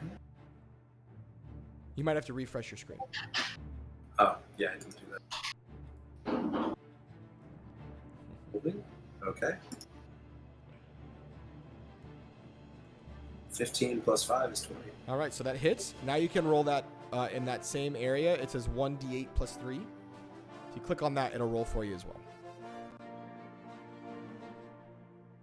Not great. It's 5. That's okay. So 5 is you stab into this thing with your trident. Still standing, but he's getting there, almost done. Anything else on your turn, Zunis? So what's the status of that that broom-like thing that makes you fly? Did the ogres get that back? Or? I believe R3 has it. R3 is flying above you by about 20-30 feet on the broom. I should have shot him down. Okay, good to know. That's all. So that will bring us to Ivo.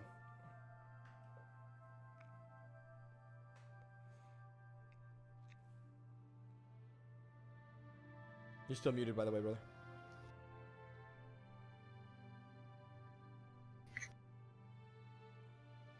All right, I'm back.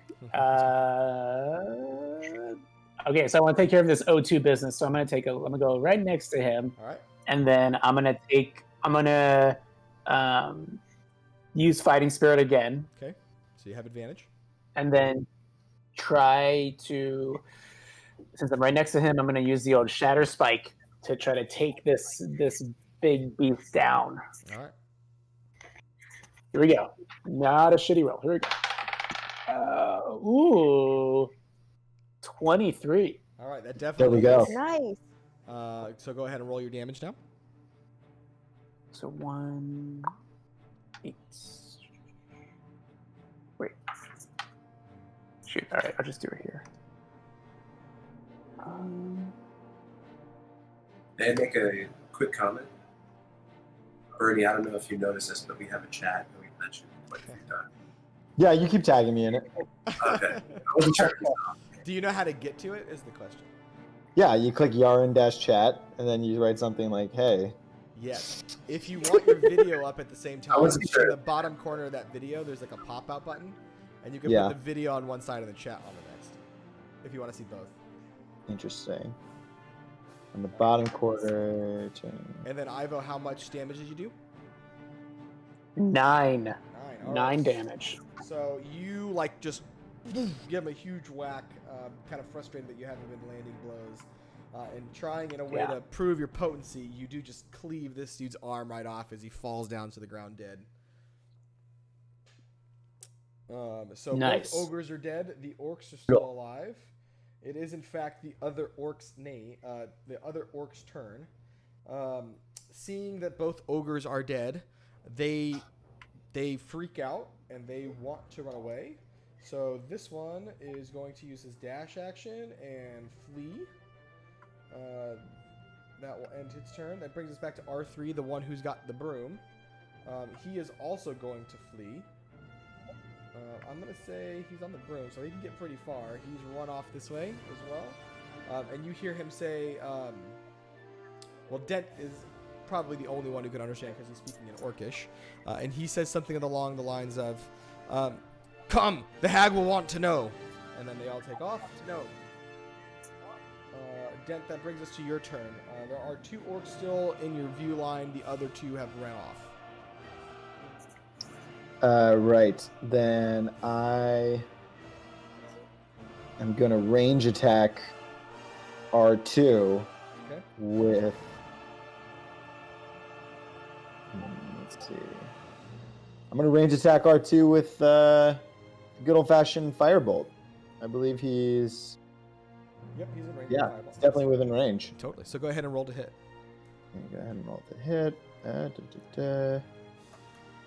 And that's going to be a 25. That definitely hits. Roll damage. It's going to be... It's a 5 spot. Yep, just 5. Cool. So you do 5 points. Pretty big hit for these guys. They're not particularly tough, but he's still standing. Anything else on your turn? Yeah. Wait. You do still have Expeditious Retreat up, by the way. So anytime you use a bonus action, you can travel another 30 feet if you'd like. And you haven't used any of your movement, so technically you can move up to 60 feet. It's kind of dope. I don't know what I would do with 60 feet, but... You can try and chase the broom guy. Oh, I see him. Holy shit, wait. Oh my god, I'm an idiot. He was in the back corner of my screen. I would have gone after him if I had fucking seen his ass. Get him. He's like right on the edge of your view from where he's at. I know. That's why I was like, well, because you were like, he's gone. I'm like, well, he's fucking gone then. One more turn and he's going to be out of there. Wait, so if I chase him, he'll still be able to run off on his next turn then? You have to either have to find a way to down him, which, by the way, you've already used your action. Right. So it's going to be a little tough, but you're close to him. Closer. You know what? Yeah, I'm going to run to him. Why not? All right. That'll end your turn. That's going to bring us back to R2. Seeing the rest of his orc compatriots say they're going to run, he's going to also use his disengage action. And he also ends up off the map. So that's going to bring us back to Bettany. Let's see if Bettany can pull this off. I want to just check something with her real quick. Okay, so Bettany is going to use her full movement to get as close to the one flying as possible. And she says, I'm not going to let this be a waste of my fucking time. And she uses her last second level spell slot to cast Sleep on the one flying. Let's see if she can pull it off. 5d8. Okay, let's see. D8. D8, where are you? 1, 2, 3, 4, 5.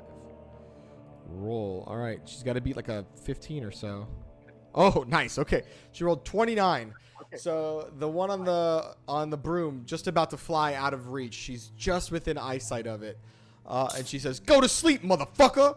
And the dude just goes and falls to the floor, suffering. It's about 20 feet, so he's gonna take 2d10. So d10 for every Mashugana.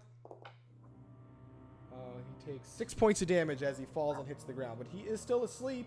Oh wait, no, he's dead because he had some health already. So he just hits the ground face first, and you just hear this sickening just snap as he falls to the ground. The broom has also fallen on the ground, not too far in front of Dent.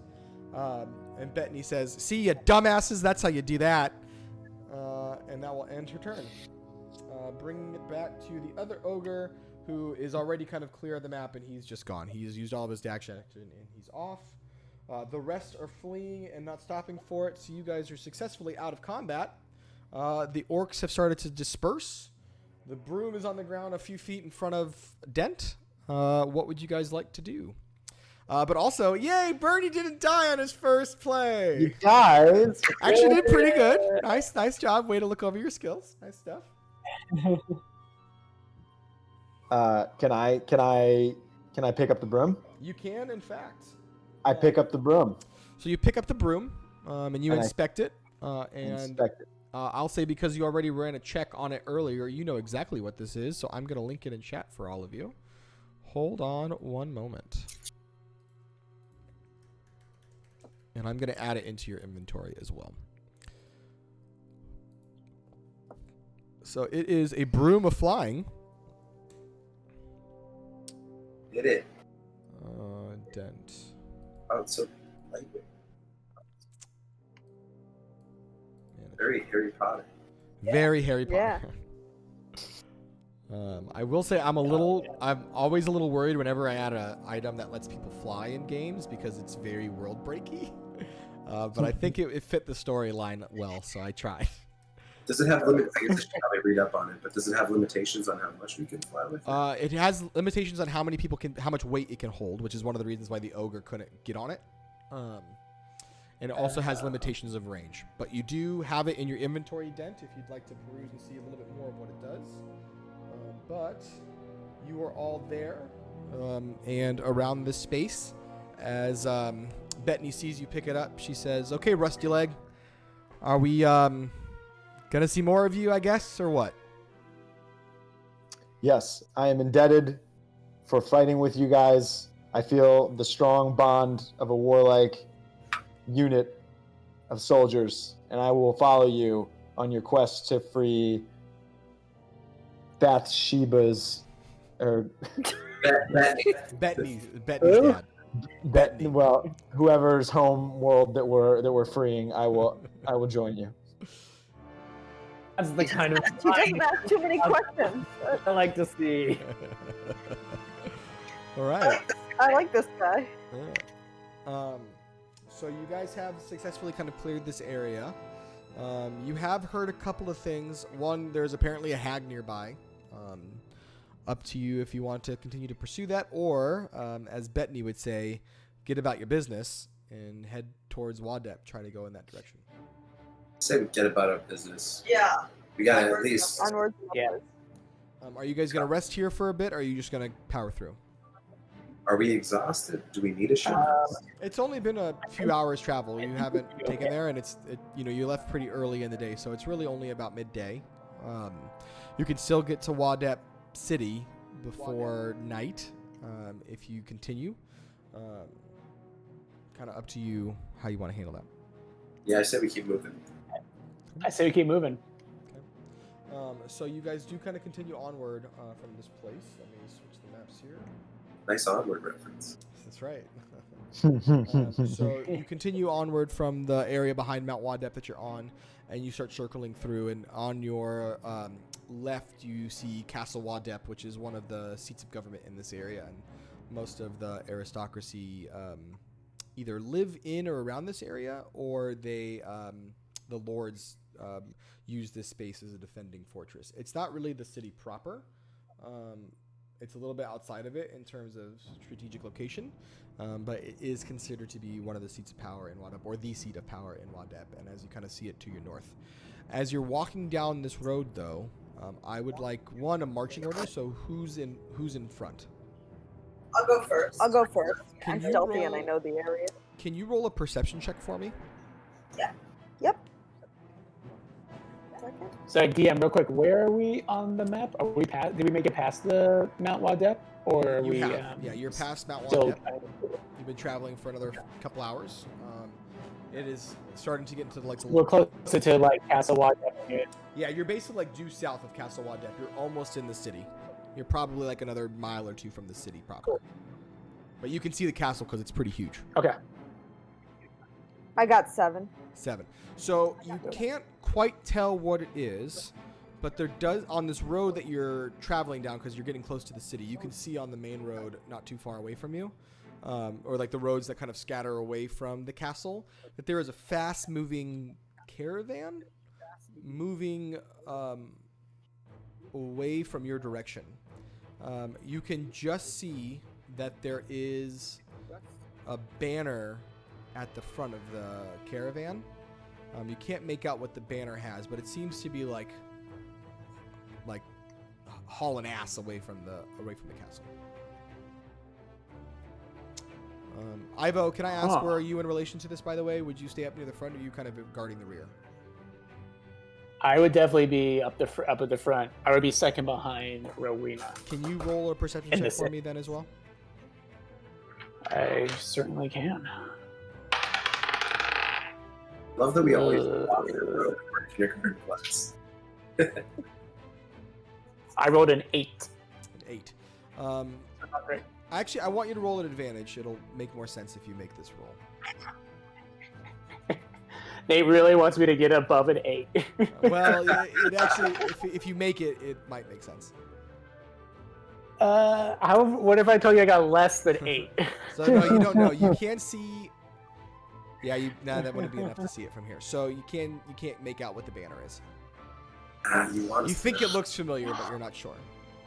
I wonder if there's something to do with the owl. Bethany, can you see what the banner says? Fuck, I wasn't paying attention. I don't remember Benny having this much attitude before. Bethany has hit her limit of like y'all's nonsense as you're trying to chase her She father. was so polite before today. She was. She's now on edge and mad. Character progression, Mo. I like it.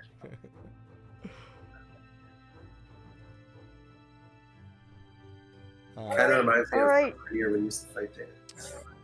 Are you guys hoping to pursue this thing, or do you want to just continue into the city? Why doesn't one of us get on the broom? Oh. Which way is the caravan going? So the caravan is going north. You can see that it's leaving Castle Wadep and trying to make for the high road as quickly as it can. You can't tell how many carriages and wagons and people are in this, but it does seem to be more than one, probably more than two. And it's heading northward while you guys are heading more easterly into the city proper. And you're not really on a road yet because you kind of took the shortcut. Say that again? Said I like the broom idea. So Dent has the broom. So explain to me what you guys want to do with the broom. We want you to fly up in the air and see if you can spot what's going on with this caravan, and if you can distinguish the banners that are over it. I see. Then I will use the broom of flying, and I will say it went away, and it will say people can use it though, right? Like we can put Dent up there with someone else. Yeah, it would. Dent would know this based on his ability to understand this magical item. That it would carry at least about 400 pounds. So I don't know. Does anybody in the clan possess abilities to distinguish banners in any great level of intelligence? I believe Ivo, based on. Rowena, based. Apparently, I might recognize this one, but I wonder if we can. How heavy are you, Dent? If you don't mind me asking, I know this is typically a Zunis question, but he didn't get it out yet. I just want to know his age. I would never ask a robot his weight. You are very polite, good sir. How heavy am I? Dent, I can look for you. You are... description. Dent, you're like almost 300 pounds. Maybe it's not up there. He's all metal, so he wouldn't be able to. You and Ivo wouldn't be able to go up there together. Then I hand the broom to Iva. Okay. Ivo, get it together, Rusty Leg. So he hands it to Ivo, and he tells you that the command word in Orcish is what he heard one of the orcs say earlier, which is hither and thither for broom. Is that it? That's it. You got it. I just want to pause for this a quick moment and note that Bernie took the time to remember the command word, and as a DM, my heart is happy. That's fantastic. I wrote it down. I was like, I might need it. You did need that. So you have to kind of, phonetically say it because Ivo doesn't know how to speak Orcish, but in Orcish you have to say hither and thither, and the broom kind of snaps up into your hand and you can fly on it. Oh, dope. Okay, well let me take a little peek hither and thither, and let me take a peek at this caravan by flying up in the air and getting a little closer to it, to try to see if I can discern what the banners are. Are you trying to fly as high as you can go, or are you trying to go like closer to the ground? I want to try to stay close to the ground because I want to be as discreet as possible. I feel like if I go flying in the air, is it also? Sorry, you were saying what time of day is it? Is it getting dark, or what are we looking at? It's like dusk. It's not quite dark yet, so you can still see unaided. Gotcha. But you have dark vision anyway, so it's not a huge concern. Right.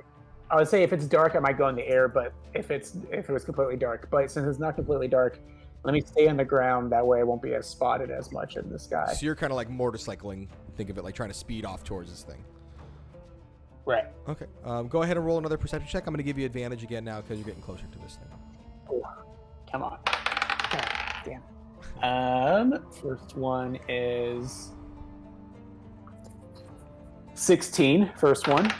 And then 13 is the second one. All right, so you definitely can make this thing out now, and it is it is very familiar. You said 16 is what you rolled? Yeah. Okay.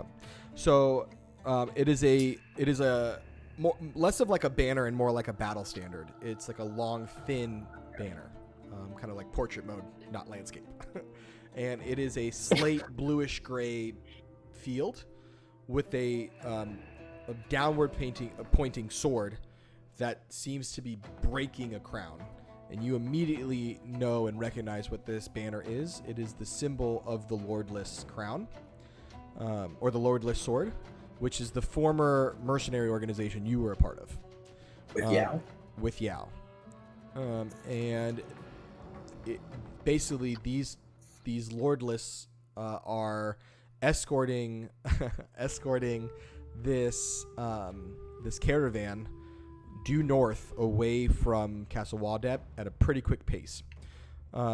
You can see with that perception check as well that they're being escorted by several different Lordless. There are some Mastiffs that you know that they kind of train these dogs for fighting at their side. There are also a few thugs, and led in the front is a person you recognize. It is a red dragonborn who is in pretty heavy plate armor, and you know exactly who he is based on what he's wearing. He has a leather butcher's apron that he's wearing, and the butcher's apron seems to be bloody. And you recognize this person as Valdrew, who lovingly goes by the name of the Red Butcher, leading this. He's a pretty tough combatant. And if he's doing whatever this mission is, it is something important to the Lordless, and requires someone with I'll put it this way, an intelligent violence. And they're heading north, right? They're kind of heading maybe towards Temple of the Saviors, and or what's that? The new road? They're heading towards the high road. If you look at where the Castle Wadep is, you see that road kind of coming out of it. They're taking that road, but that's basically the main road that connects to the high road. So you don't know exactly where they're heading yet. You just know they're trying to get the fuck out of Dodge, and they're moving pretty quickly.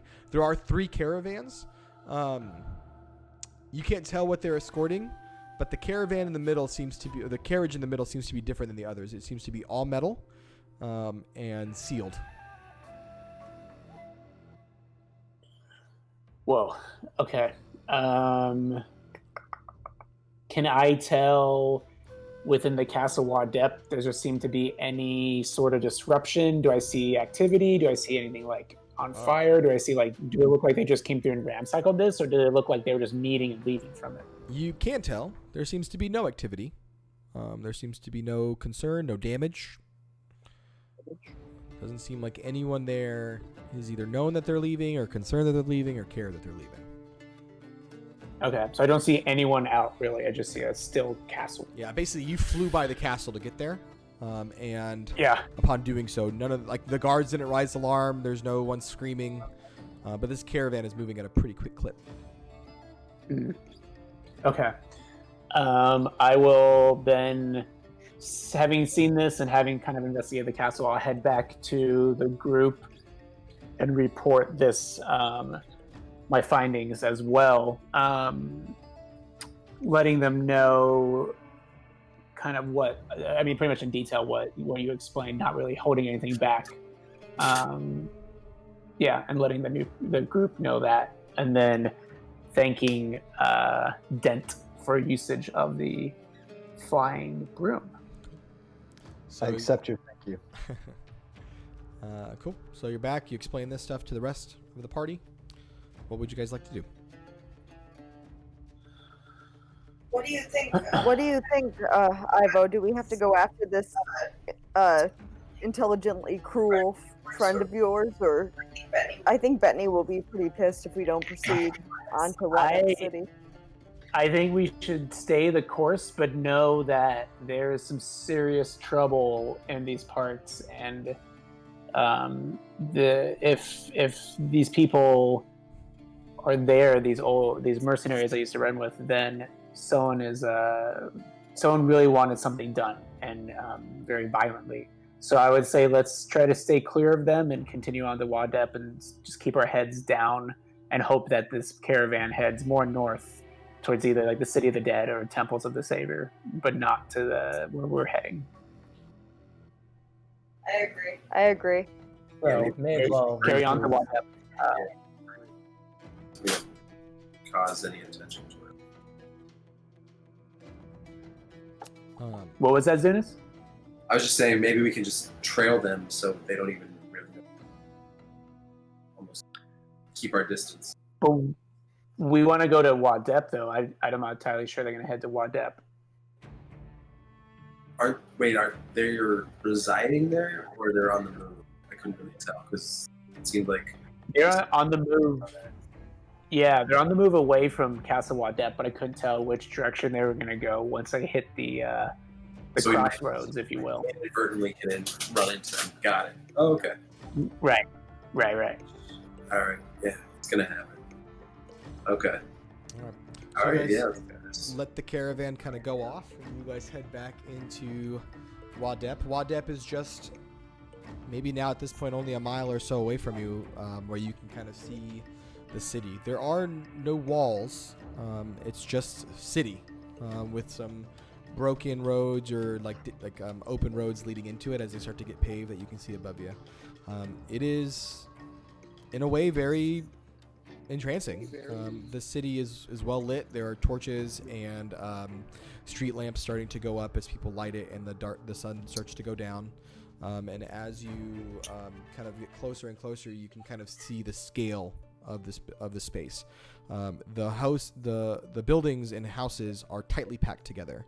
Most of them are made of stone, although many are made of wood. It's a little ramshackle on the outside, but you can see that most of the nicer houses are there. In fact, let me put it up for you.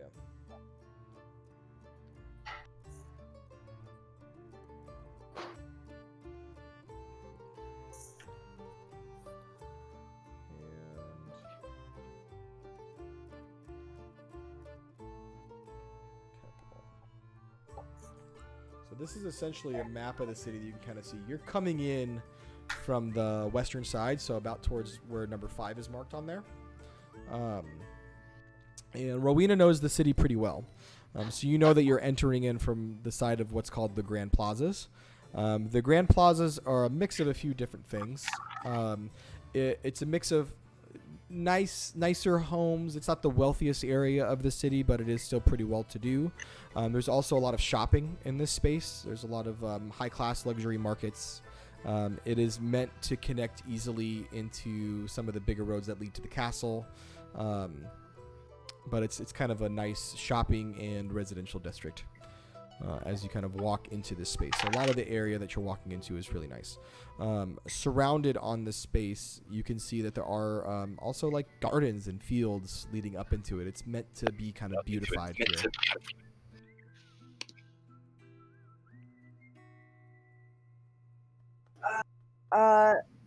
Guys, this used to be my favorite place to hang out with my friends. My mom, Mrs. Stormwind, would drop us off after finishing school at the end of the day.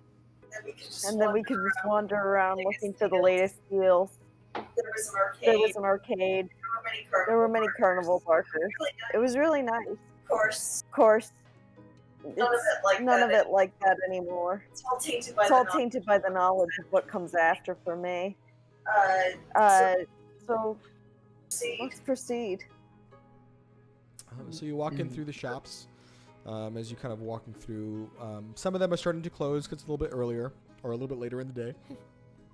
And as you get into the city, it's a bustling place. There are townspeople, citizens, guards kind of walking in all different directions. You can hear some of the last few hawkers just kind of claiming out wares for people to buy. There aren't very many in this area anyway because it's not really that kind of spot, but there are a few of them. They typically are the less unsavory shops and not the ones you would typically go to if you have tons of wealth, but they still exist. And as you walk through this space, kind of lit by the torches of the lights, you find yourself in a huge city, unsure of where to go next.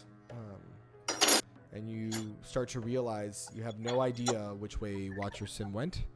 And Bettany says as much. She, for the first time in this encounter, you start to realize the reason why she's been so upset is in fact her anxiety. And now it's starting to kind of trickle into sadness and a little bit of overwhelming despair and feeling a little hopeless. So she shares, does anyone know where the fuck to go or do now? I mean, I see Helm's Hall on the map. Perhaps your father, as a worshipper of Helm, would proceed there. Yeah, I guess it's as good a place as any. So, Rowena, you would know this as well. Helm's Hall is not actually a building; it's a district. But it is called Helm's Hall because there is obviously Helm worship. But Thad knows this. Many of you know this. Zunis knows this as well. Helm is kind of the protector god. And this area is named Hell's Hall because it's kind of like the military-ish district of the space. And Helm worshippers would be welcome here. That being said, Thad is carrying the weapon of the Supreme Watcher, and that may be strange. But it's in our bag, though, right? Well, I mean, he's carrying it. You can decide to put it in your bag, but it's a... Yeah, let's hide that thing. Put it in the bag. Put it in the bag. You put in the I bag. see no need to hide it, my friends. You're drunk. Put it in the bag. Helm's guiding light will protect us through this. So you can make your way through the districts to Helm's Hall. I will say at this point it's probably getting like 7 or 8 in the evening, as you kind of walk through the shops and try to get there. So if you get to the Helm's Hall district, you can go along that way. How are you trying to get there? Are you just going to be like try to get there the fastest way possible? Or are you trying to be kind of sneaky and avoid people? What's the game plan? Yeah, let's be sneaky. I feel like every time we've gone the fastest way, it's led us into trouble.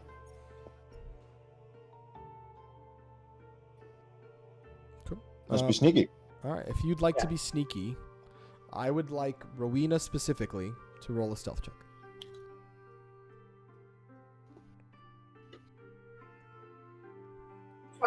21.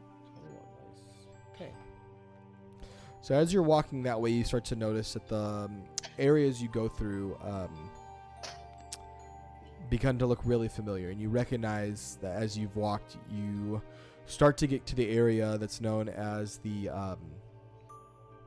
the realm of the first race. This is the nicest area in the city, and it is the area in which you used to live. You know, your estate is in this space, so you're doing everything you can to avoid it, and rightly so. You're also doing that with relative ease. You know this area and these streets pretty well, so you know how to avoid most of this space. And you make it to Helm's Hall without too much trouble, and no one seems to look at you crossways. As you enter the space known as Helm's Hall, though, you see that the buildings kind of change. There aren't really homes here so much anymore as there are barracks and a temple or two with the symbol of Helm on the outside, the eye of Helm on the outside. A lot of it is cleared out as training area or areas for horses and animals and other kind of functions of war, guardsmanship, and that kind of stuff. There is one larger building that you can see that you know is like a military headquarters that you would know is kind of one of the bigger areas that Watcher Sim might go to. But as you start to kind of go that way, someone from behind you really quickly just grabs Bettany, and you hear as she gets pulled into an alleyway. Oh my god. No longer can see Bettany. Say that again. I draw my weapon and follow. Cool. I would like everyone to roll initiative. Roll initiative! We should have had her put on her go invisible. Oh, right. You messed up. 19. Hey, 19. 14. Zunis, what'd you get? 2. Okay, so the two highest were Dent and Rowena at 19. Is that right? Yeah, I think so. Cool. So you guys like see this, and you're like, "Oh shit!" You turn the corner, and as soon as you run, you turn this corner, and there you see a tall figure in a cloak, like grappling Rowena. And in this panic, you start to come up, weapons drawn, trying to get close to it, and you notice this person isn't grappling her; he's hugging her. And you can see the face of Bettany from around, and she's just like got her chin over this man's shoulder, and she's crying. Watcher Sim. Watcher Sim? Yes. I didn't think I would be able to find you. Whoa. And he also has like tears in his face. And you do notice that like as he's hugging her, one of his hands is in fact missing. And he looks at Thad and he says, "Did you get my message?" You did. And as you can tell by the staff which I carry, I acted upon it. The staff. I don't see a staff. What staff? This one, and I produce the Helm's Retribution.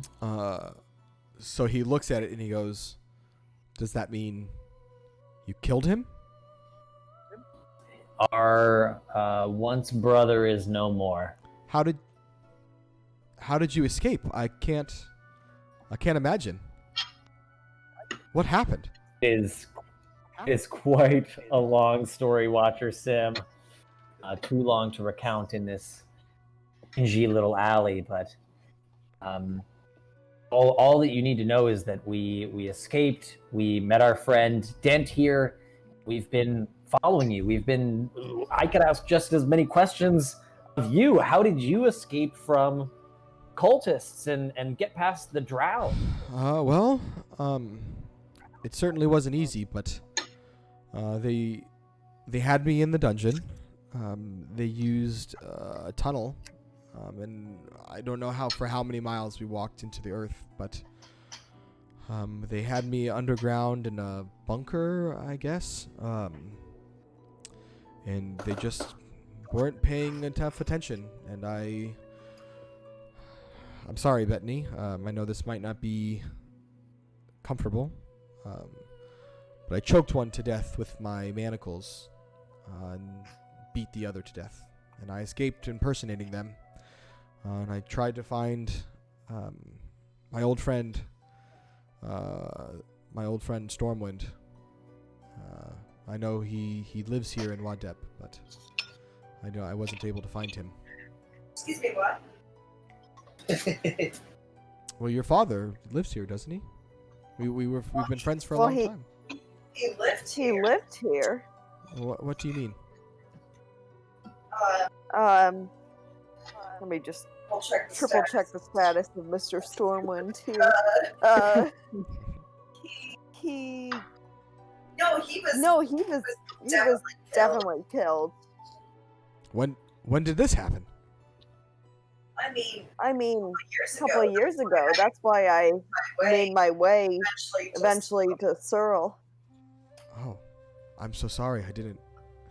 And he's kind of taken aback. You get the sense that him and your father were good friends, at least before wherever their paths split up.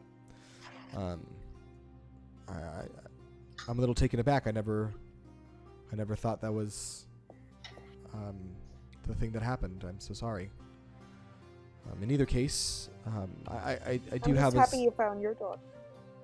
Me too. And he kind of looks at Bettany and puts his missing hand stump on her, not realizing that it's that. Kind of pulls it back.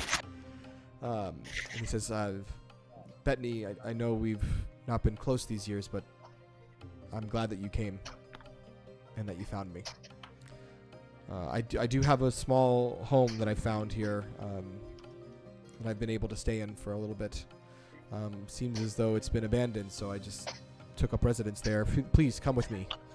And so he walks you down on the absolute outskirts of Helm's Hall, closer to the outside area, what is called the Dragon Fields. And these are kind of a mix of gardens and farmlands and just open area on the very edge of town. And he's got a little home that almost looks more like a shack, but it is empty. No one's in it. He's cleared out a few pieces of furniture. There's a table and some chairs there, and a little sleeping room. On the lam after these murders. You get the sense that he is trying not to come in contact with too many other people. Yeah, he doesn't seem as spiritual as before. I don't know if it's more of a spiritual kick. Do me a favor, Zunis, and roll an insight check for me. Yeah, I'm just getting weird vibes. I think that's a good point, Zunis, because the last time someone invoked the name of my father, it was a trap at the pub. 18. You can tell pretty confidently he just found out that the Supreme Watcher was essentially a secret cultist who was basically manipulating politics and using his position as such, someone that he respected for a long time.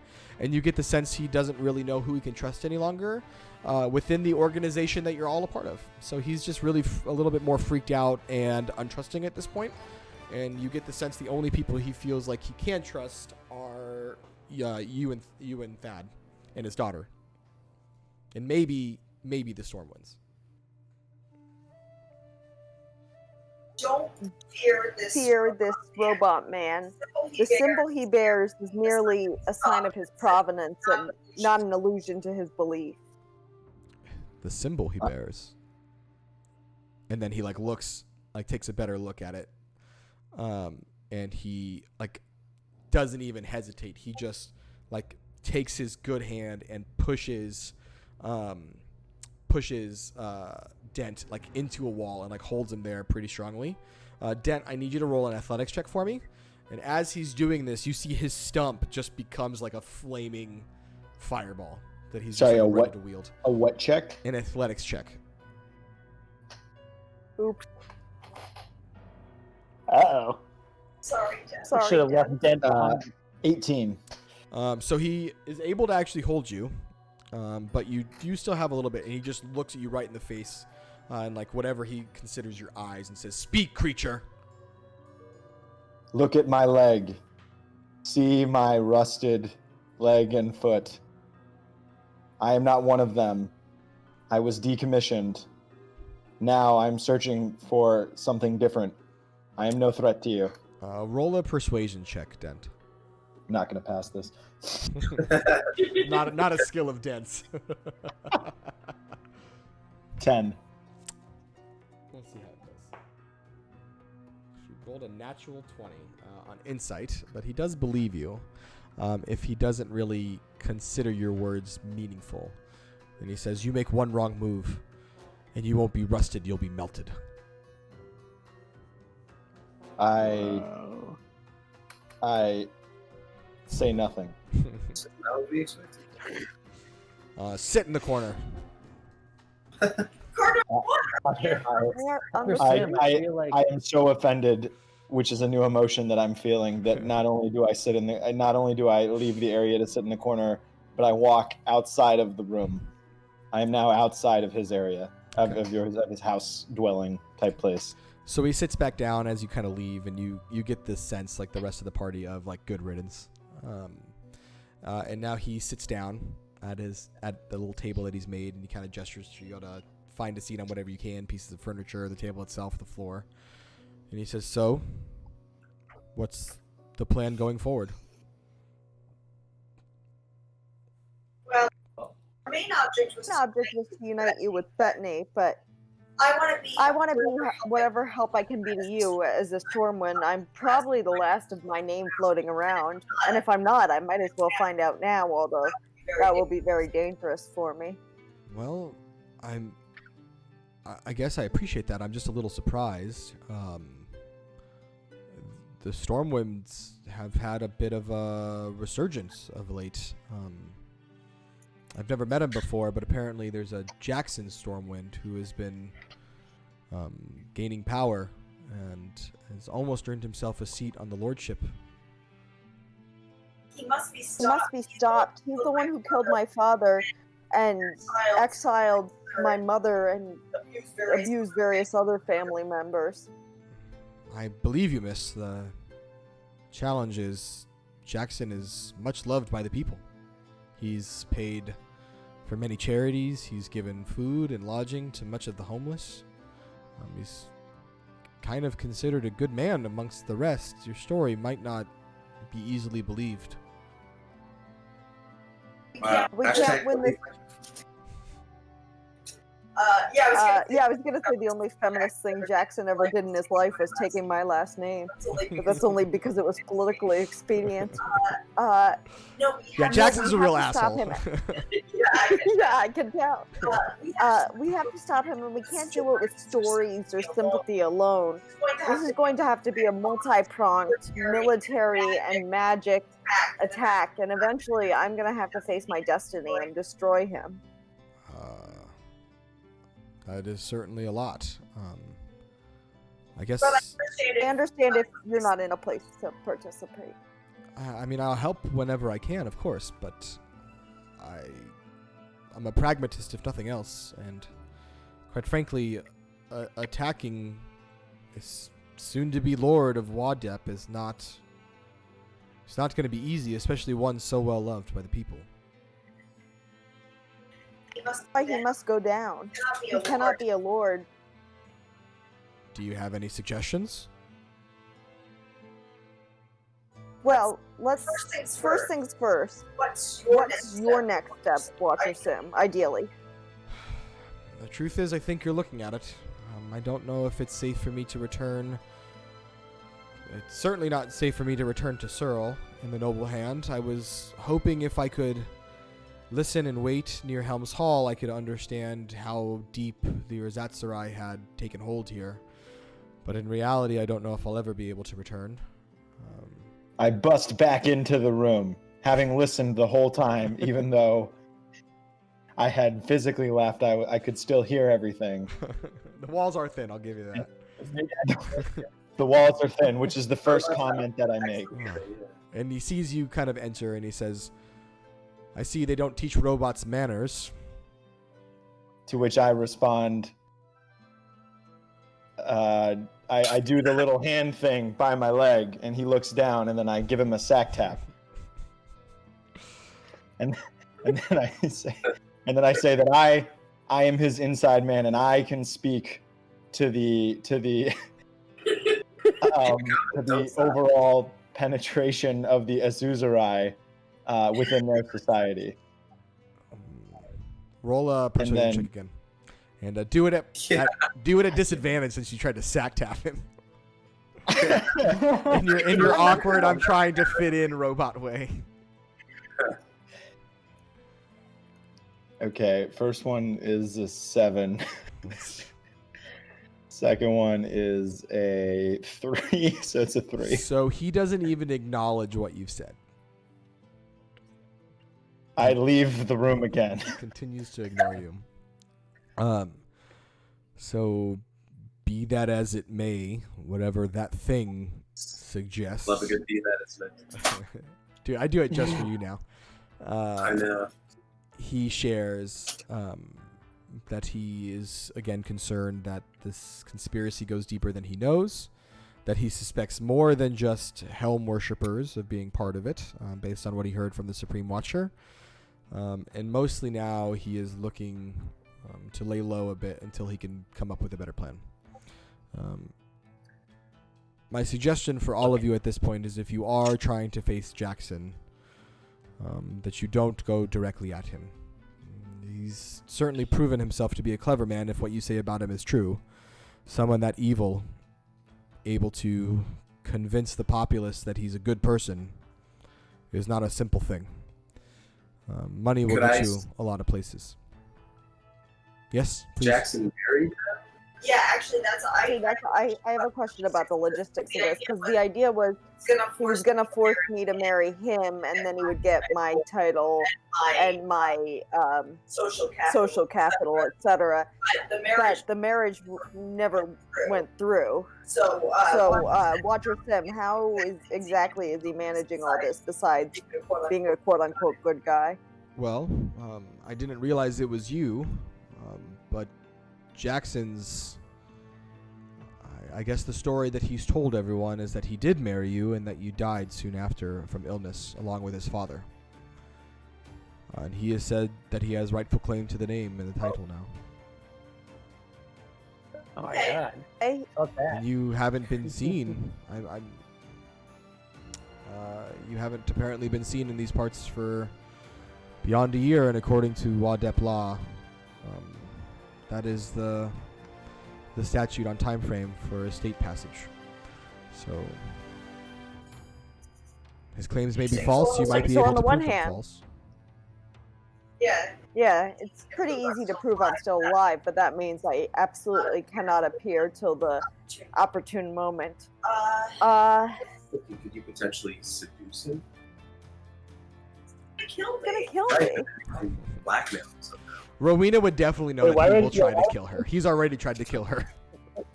Gotcha. Yeah. No, this man is not interested in.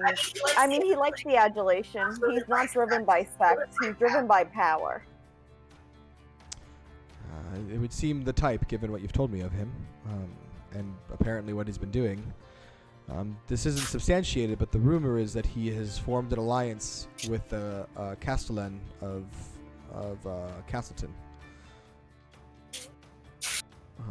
And Rowena, you know this. Castleton is another kind of city to the north. And again, the cities here aren't like separated much. It's just more like boroughs.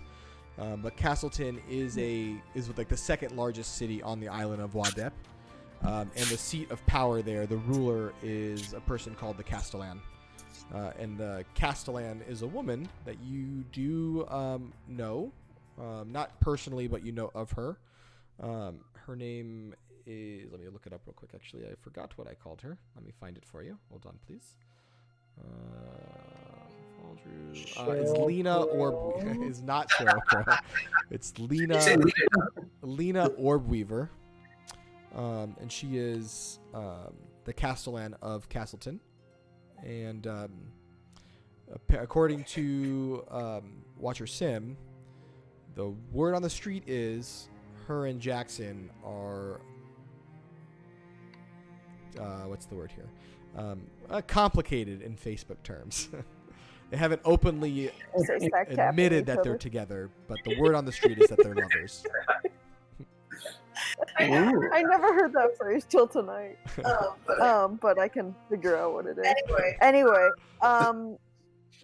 Watcher Sim, would you mind terribly if we stayed in your home? We have money, we have magic, we have goods that can prove ourselves useful. I know it's very important to me that you're safe with your daughter, and in return, you're giving us this information, and perhaps you can give us more, and perhaps you can regroup with your two acolytes and instill in them the love and power of Helm they'll need to carry through this mission. Of course. No, you're more than welcome here. You brought Bethany safely, and I know that was unexpected. I didn't expect to see her, but it does bring me joy to see her again, and to see her safe. Not that she should have come after me, but I'm glad that she did. And he kind of makes eye contact with her the whole time as he's saying that. May I ask a question? Yeah, of course. I don't know if it's ever been alluded to, but is Bethany an only child? It has not come up. You don't know that. You can ask her if you want. Yes. Do you have any siblings, Bethany, or are there any other kids in the mix? Watch your roll and how old are you? Roll a persuasion check for me, Zunis. Yeah, you get the hint she doesn't talk about her past a lot. I'd like to... What's your social security number? Oh, I rolled a 20. Natural 20? No, a 22. Oh, okay. A 19 plus 3. That's still really good, so I'll give it to you. So Bethany responds, and she kind of is silent for a moment, and you can see that she's still a little overwhelmed by seeing her father, and she shares, no, it's just me. Truth be told, me and Dad were never really close. He left when I was pretty young. Not for anything terrible. It's just him and Mom grew apart. And, he wrote letters, and some I ignored, some I responded to. We got a little closer as we got older, and I guess as you become an adult, you don't need your parents as much, and so the distance between us grew, and that was really about it. Our relationship wasn't anything special, I guess, but he's my dad, and I'm glad that he's okay. That's nice. For you. Watcher Sim, if I could ask a question.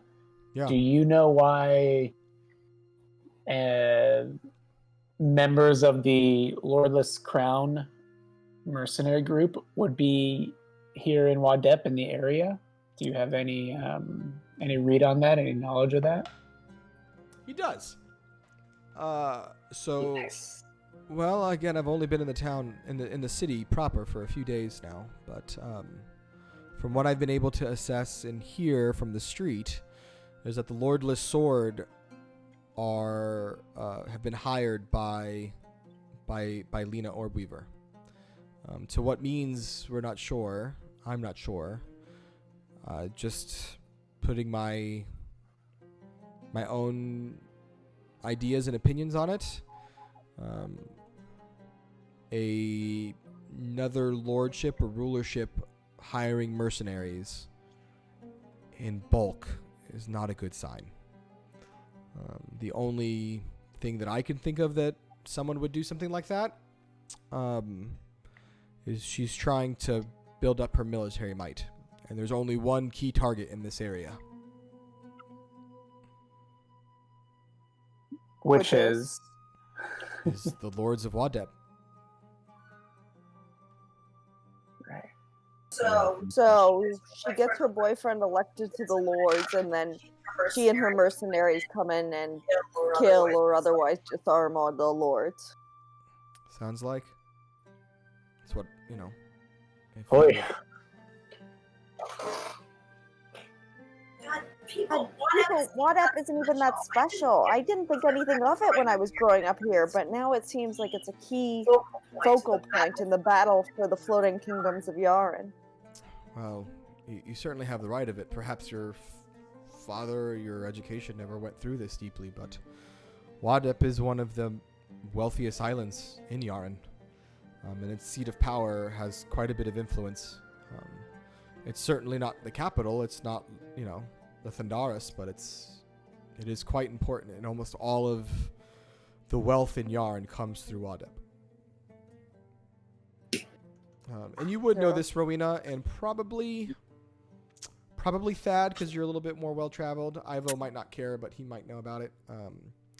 So the three major islands on Wadep, like the wealthiest ones, the ones with the most control, are Wadep, the Central Islands, which is Lathandris, and then Skywind. They're kind of together, and then Baldarag. Those are like the big ones. So a lot of the movers and shakers of Yaren are here. They're all separate sovereign places. They rule over themselves, but there is a council made up of all of the like leaders from those big islands that essentially, like, you can think of a little bit like the United Nations. They're separate. They have their own sovereignty, but to make sure that there aren't wars between the islands as there were in older times, that they do have a council together that resides on Lathandris.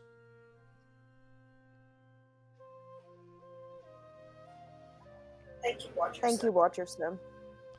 I don't know. Team, what should we do? Oh, go ahead. Oh, go ahead. Watcher Sim just says, I don't know what help I can give you, but if you need it, you have it. Thank you. I guess to the group, do you think we should rest up here tonight? Seems like a safe place to be, and we can, as long as Watcher Sim it's not too much trouble, could we have some of the space here, and we'll leave the robot outside. He can sleep outside tonight. I know when I'm not wanted. As much as I would appreciate that he does, it's truthfully probably better if he doesn't. I will say it won't be comfortable. It's just it's just the space, and you can kind of look around, and it's literally just like a 15-foot by 15-foot box. Like, there's not a lot of space in here, but you could all pack in if you wanted. At the studio. Correct. I want Mo to just turn around. That's what it looks like.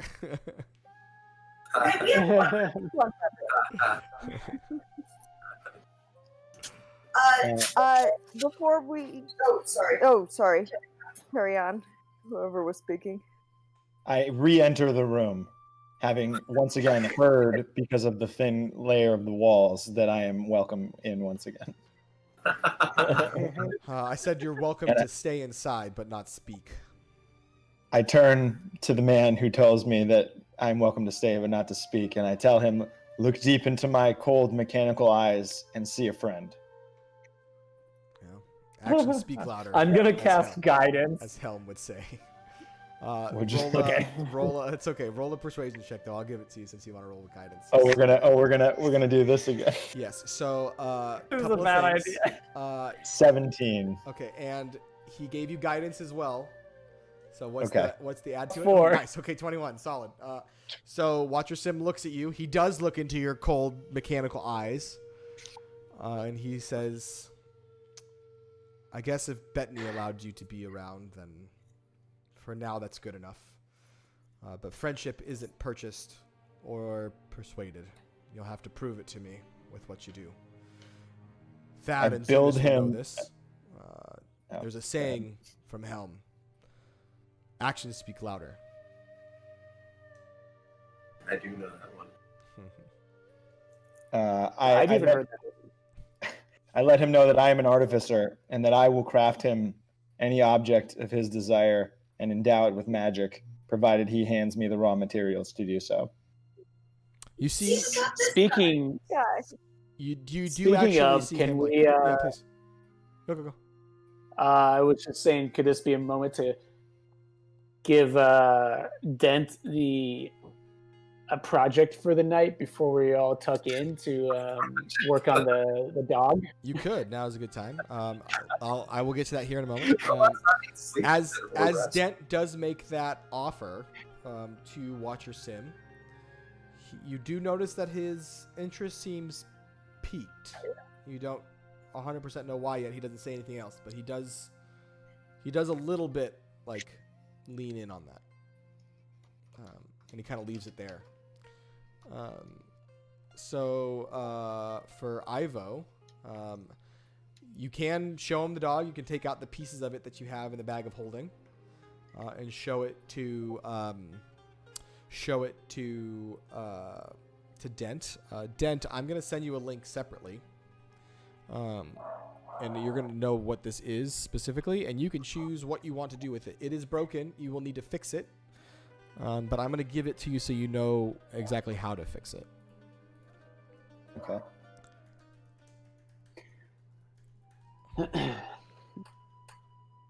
Don't fuck this up.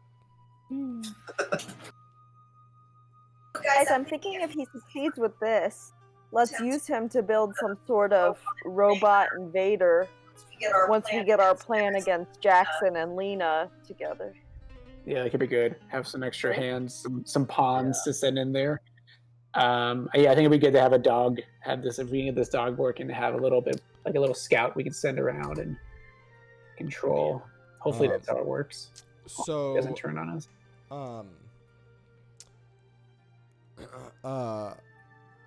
For Dent, you can either do, if you read the last paragraph before the action section, if you have that spell, that will fix it immediately.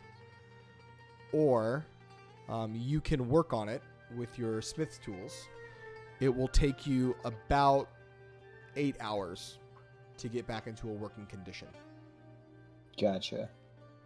It's gonna be a long night for you, dude. That will mean Probably doesn't need to sleep. actually, I don't know if Dent needs to sleep. That's a good question. I should look. I don't need to sleep, but I like recharge for 6 hours at a time, and it's like I'm still conscious. You can double check me on this. I'm still conscious, and I can still like see and hear stuff, but I can't. But I can't move. Yeah, that's fine. I'm sure you're reading it before me. So this basically means you won't be able to do that, and in the morning you will have a point of exhaustion because you haven't been able to. How long are they sleeping for? Typically, you have to sleep for at least 6 hours to get considered a long rest. No, but I mean, like, how long is everybody else sleeping for tonight? Because maybe depends. I knock out about. Well, if everybody's getting the standard eight, if everyone else is getting the standard 8 hours, maybe I knock out 3 hours worth of work and get my 6 in. That's true. Yeah, if you wanted to do like 3 hours now and then rest and then do 3 hours a different day, sure. I choose to do 3 hours now, rest the following 6, and wake up with everybody else. Totally doable. 3 later. Bernie in real life is really bleeding into this character because this is like a work ethic that you would have. I'm about it though. I'm digging it. I dig the effort. He's doing a good job. I think like 1/3 of this chat has lived with me before. This does remind me of like the studio nights in the dungeon up underneath the state press. Yes. So yeah, we'll say that you've got about half of the work done down. Do you guys want to do anything else before you rest here and pick up later? I'd like to rest and then do our director's commentary. Yeah. I would just like to ask Watcher Sim how he met my father and anything else I should know about my father that I might not know. Yes, hold on one second then. I need to just reference my notes on a couple things. Where are you, Rowena?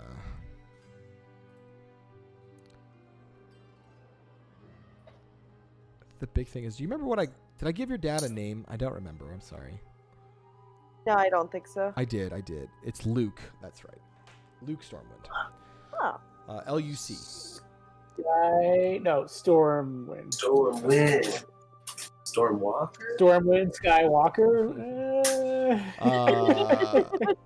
I mean, Rowena could be Rayena or something, you know. I do love Ray. So I'm starting to see the creative genius behind Nate's naming. So Watcher Sim replies and he says, well, me and Luke, many years ago when we were young, I guess we're a bit of an adventuring party, not unlike yourselves. And we went to many different places. We had a few different adventures. That's actually when I first was introduced to the concept of Helm and his divine protection. Your father helped me recognize that while the gods exist to help us, they don't chart our course for us. And they help us become the people we were meant to be. Your dad and I did a lot of crazy things.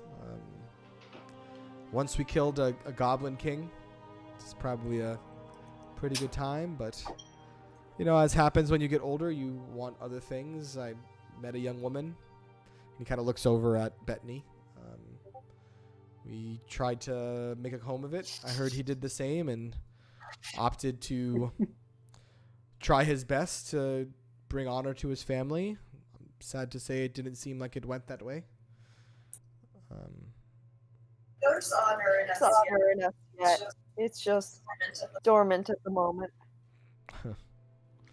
But yes, we were quite the pair, your father and I. He was, I think, tougher than most people expected him to be. But he went through a lot of tough hardship when he was young and opted to leave his family because of it and make a name for himself. The sad truth is, I don't know if he ever did. I hope I can be as tough as he and avenge his name. He would like that. I'm sad to hear that he died. Thank you. Thank you, Watcher Sim. Thank you, Watcher Sim. And he just kind of nods at you in acknowledgement. This has been a heavy one today. Shall we go off to bed? Please. And he kind of gestures to a corner because there's nowhere else for you to go. I'm hungry. Do you have any scrambled eggs? So if everyone wants to hit long rest, just a heads up, we're gonna do this for next time, but everyone has leveled up to level 5. Level 5 is a big one, so there are gonna be a lot of things for y'all to kind of choose and poke around on.